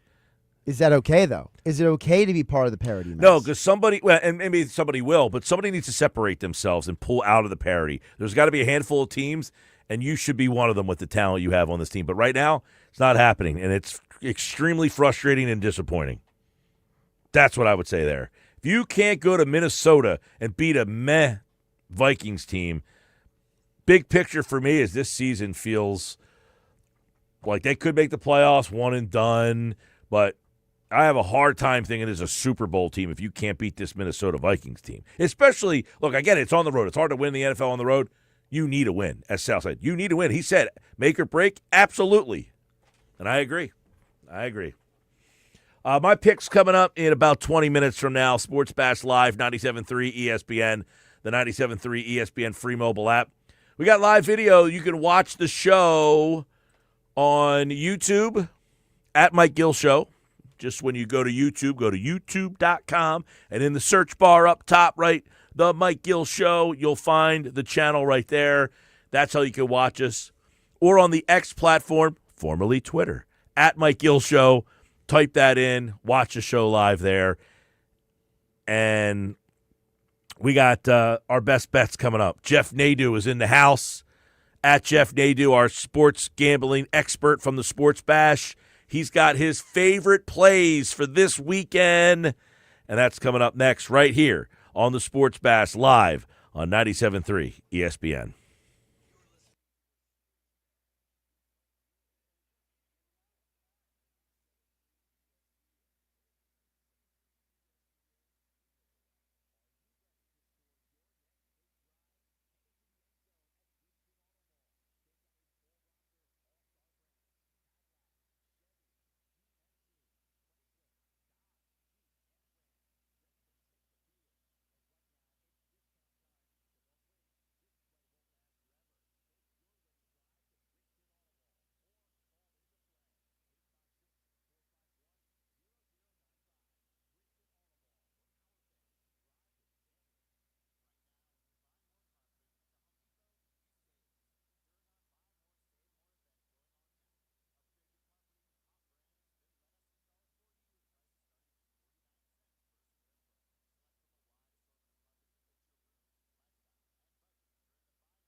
All right, everybody, welcome back.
All right, everybody, welcome back. Sports Bash Live, 97.3 ESPN. Of course, the Eagles and the Vikings this weekend. You can listen to it right here on 97.3 ESPN. Week 7 of the NFL. We'll get some thoughts on the Eagles and Vikings, but our best bets. We didn't get to them yesterday because of the Phillies press conferences, but you still got time to put these in. The college football weekend is here, and Jeff Nadu is back with his favorite plays for the college football, and we got some NFL stuff we're going to chime in with as well. Sports Better at Jeff Nadu, and, of course, right here on the Sports Bash Live on 97.3 ESPN. Welcome back, Jeff. What's going on? Hey, Mike. Yeah, the NFL last week saved me. I was 2-2 with college, faded the Eagles, and won. So we'll see if I can do it again. Is that a good recipe? We'll get your take on the Eagles-Vikings coming up. But, all right, we got some college football best bets for the weekend. Interesting card. Not a great card this weekend. Not a great card tonight. You do have Miami, the number 2 team in the country, playing tonight against Louisville. But let's look at some of the Saturday. It's an okay card, not an awful card. Let's go and get Baylor TCU. That's going to be a noon game on Saturday. And interesting line there. I thought TCU at home, a 2.5-point favorite as we speak. Yeah. I'm on the over here, Mike. You got 2 teams that play very fast. Baylor is top 5 in the country in pace. TCU not far back in 14th. Both these teams top 5 passing attacks. They both want to throw the football, get their playmakers involved. You also have 2 gunslinger veteran quarterbacks here. Josh Hoover, Sawyer Robertson. Both these kids can sling it. And you have 2 pass defenses that aren't very good, don't get a ton of pressure. Weather looks good down in Fort Worth this week. It's short and sweet here, Mike. When you have 2 teams that throw the ball a lot, good in the red zone, and play fast, you're going to have a ton of possessions in football games. I think we see some big plays. Last year was 37-34. I think we could see like a 41-35 type of game here. I like the over, 65.5. That's too low to me. Yeah, 65.5 for the over-under currently on TCU and Baylor. I like that play. Let's go to SEC country, 7:45, Missouri-Auburn. I saw this. Missouri, of course, is a road favorite. I say, of course, a little surprising. Road favorite here. They lost last week. They're a 1.5 road favorite at Auburn. I know Auburn's not, an elite right now, but for Missouri to go on the road and be a favorite in the SEC, it talks about times they are a-changing.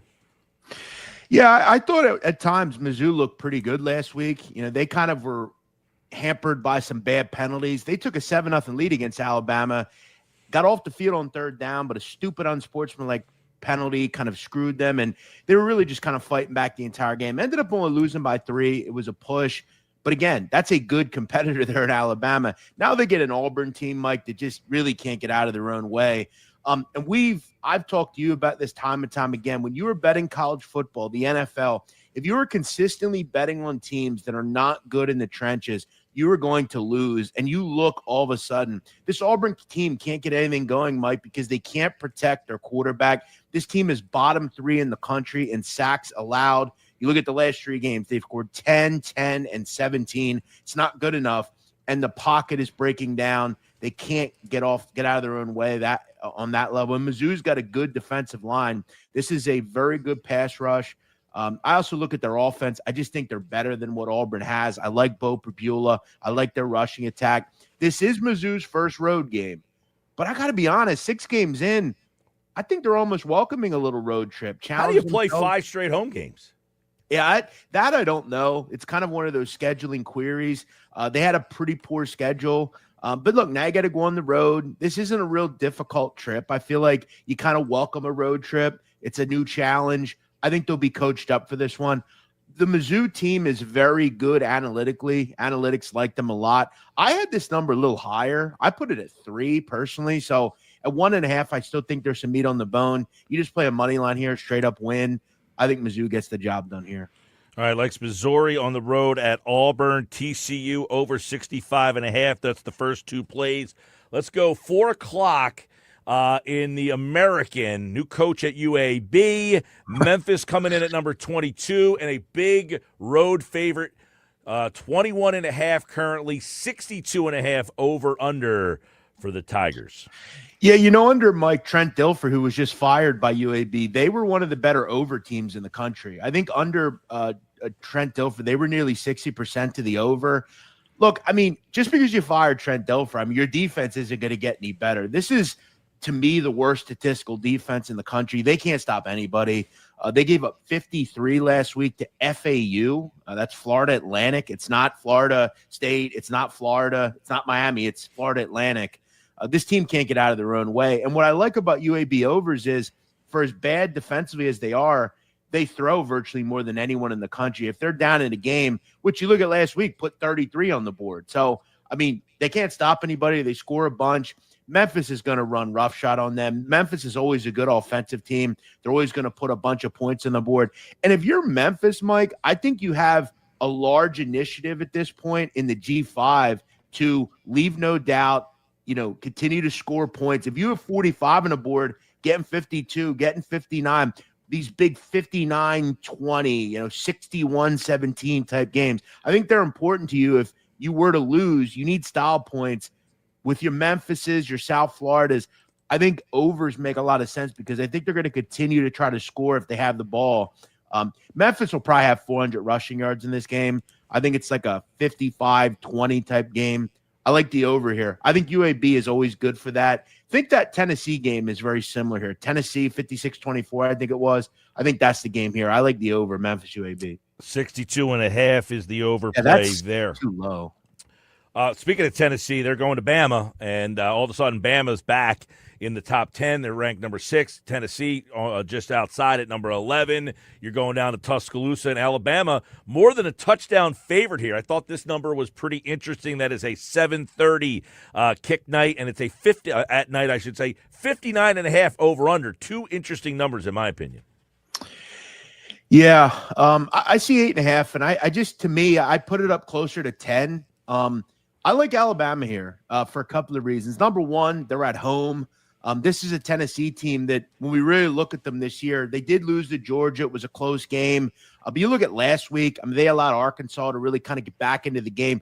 Mike, this is another team, Tennessee. I mean, this pass defense can't stop anybody. I mean, they're one of the worst major Power 5 teams against the pass in the country, allowing a ton of yards. They're allowing over 7 yards every time you complete a pass. They can't really get out of their own way. And Alabama, you really start to see what they're doing defensively. I thought they were much better last week against the run. They're very good against the pass. Got a real good secondary. Ty Simpson's playing better than anybody in the country. I will say, Mike, I was at Ocean the other day.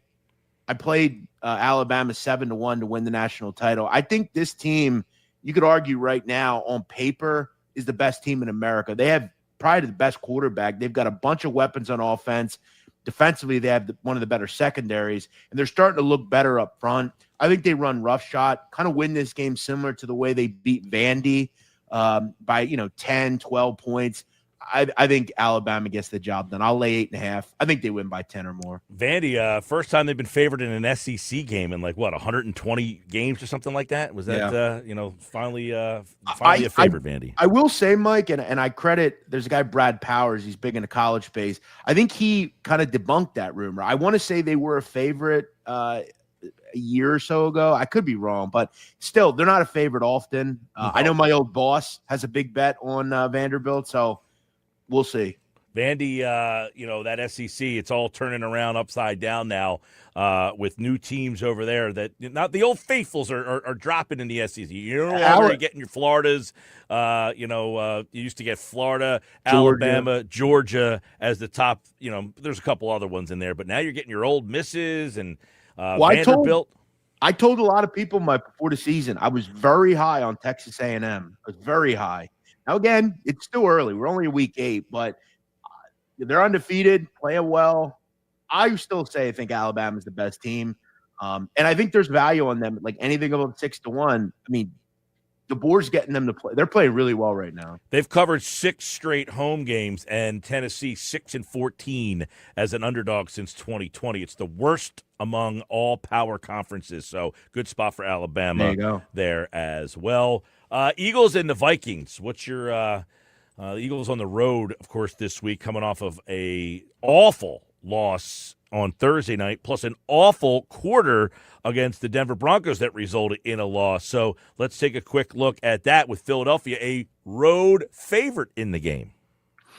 Yeah, I played Minnesota, Mike, +2. I think as you know, you cover this team. I mean, what is there to like about the Eagles? What do they do well? And you brought this up. We talked 2 Thursdays ago, and as you were saying this on the air, somebody texted me and says, man, he's really negative on the Eagles. And then I texted that guy back on Thursday night. I said, it seems that he didn't say too much that was wrong. Well, no, and I look at every level of this team, there's nothing they do well, okay? Other than, I guess, when they're in the red zone, they score touchdowns, but they don't get to the red zone real often, okay? Yeah. Their offensive line's a complete mess. Mike, Jalen Hurts is being sacked on about 10% of every drop back he has. That's not good. That's one of the worst. And they're 3 and out on about 50%. Yeah, it's not good. They're not keeping the chains moving.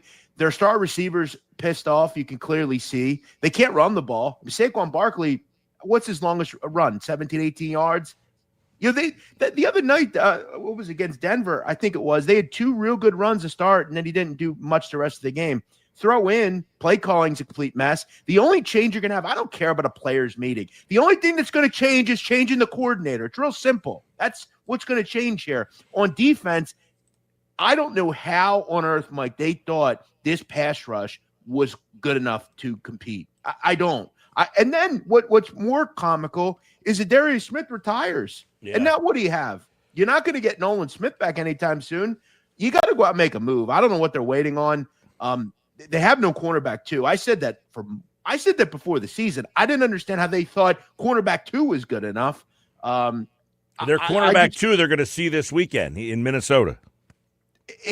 That's the biggest indictment. Listen, Mike, I know you like Harry Roseman, and I do too, but his offseason was horrific. He was terrible. We got to call a spade a spade. And listen, I'm aware they won the Super Bowl last year, but that was last year. We have to look at what they are this year. To say that on the road they should be a favorite, I don't agree. Minnesota still has Justin Jefferson. Mike, what if Quinyon Mitchell doesn't play? He's questionable, I believe. Yeah, he did practice. He did practice. He was back in practice this week. But you're right. There's a possibility that, he's got a hamstring problem. I've seen this league a million times. It's movie-like. How quintessential movie script would it be? Carson Wentz, the man the Eagles gave up on. There's a viral video, Mike, of me when I was much fatter in 2020. I remember this video. When the Eagles selected Jalen Hurts, I couldn't believe it. It went viral. It made no sense at the time. They had just signed Carson Wentz, and now look where we are. I'd play it, but there's too much profanity. Right. Wouldn't it be serendipity, Mike, if Carson gets and he says he doesn't care, but wouldn't it be serendipity if he gets a little comeback on? I agree. I've never been a Wentz hater. I feel bad for Wentz in that. Not bad for him because, whatever. Like, I'm just saying I feel bad that he's being those injuries. I think he just broke down. He could not be. Why he was really good here for a time was he was able to run and do things with his legs and keep plays alive and spin out. He can't do that anymore. The injuries he's had has just broke him down to now he has to just rely on being a quarterback, and he's not great at that. Let me ask you one question, and then I know we got to wrap it up. Let me ask you one question, Mike. And I'm just putting this out there because I know another host on another channel did this week, and I'm just going to ask, and I don't think it's wrong. Do you think the Eagles' offense would be better or worse with another quarterback that starts with the name T? Do you think the offense would be better or worse with him at quarterback than the individual that's at quarterback now? I know what you're saying. In this system, if you're throwing going to keep throwing the ball timely, leading guys in that aspect, possibly. Then the other question would be, you talked about the sacks. Are they getting sacked because he holds the ball too long? Are they getting sacked because how many plays do we look at and say, well, they only got this first down because he was able to run for his life? So it is a tough one. Well, I do say this all the time.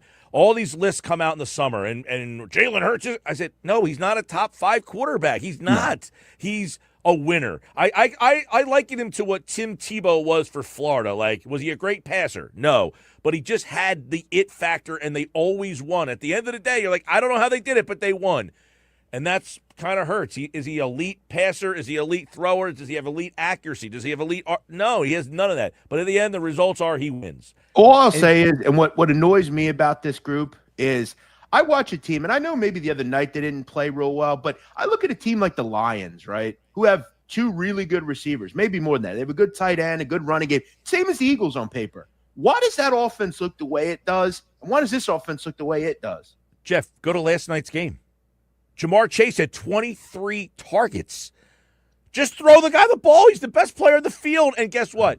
It worked out for them. Joe Flacco kind of unlocked it. Hey, we got a really good player over here. Let me just throw the ball to him. It might work. And they beat the Steelers. There you go. And that's why when I was growing up, I remember hearing people all the time, Allen Iverson shoots way too much. Every play, he shoots every – yeah, because he's the best player. I don't want – no offense. I don't want George Lynch and Tyrone Hill shooting the ball. I want Allen Iverson shooting the ball. If you're A.J. Brown and you're watching that game last night, you got to be like, dude, this guy got 23 targets. Now, I will say A.J.'s getting targets, but they're not connecting, and that goes back to the quarterback. What you're going to do is you're going to see soon he's going to go somewhere else. He's going to – I don't think – he's not going to be T.O. and do push-ups and sit-ups in his driveway, but these receivers, I mean, you got to, you know – yeah.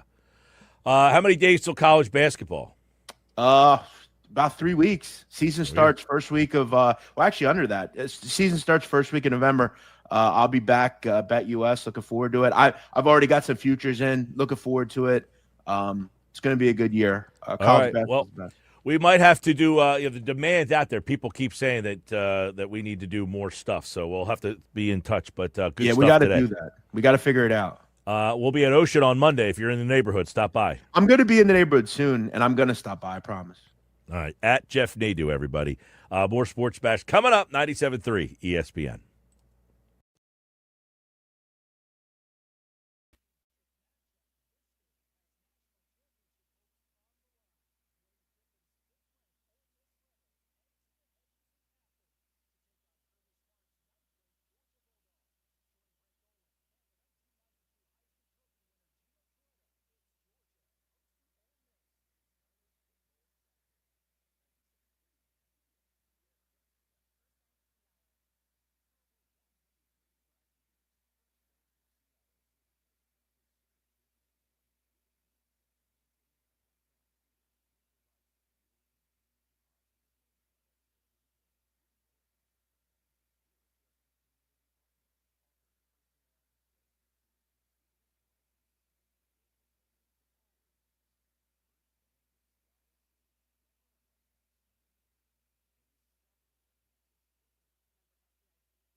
All right, get ready to get out of here. Joel Embiid will play tonight. By the way, Nick Nurse has said the starters will be, for the season opener, I guess, Embiid, Oubre, Maxey, Edgecombe, and the fifth starter is undecided.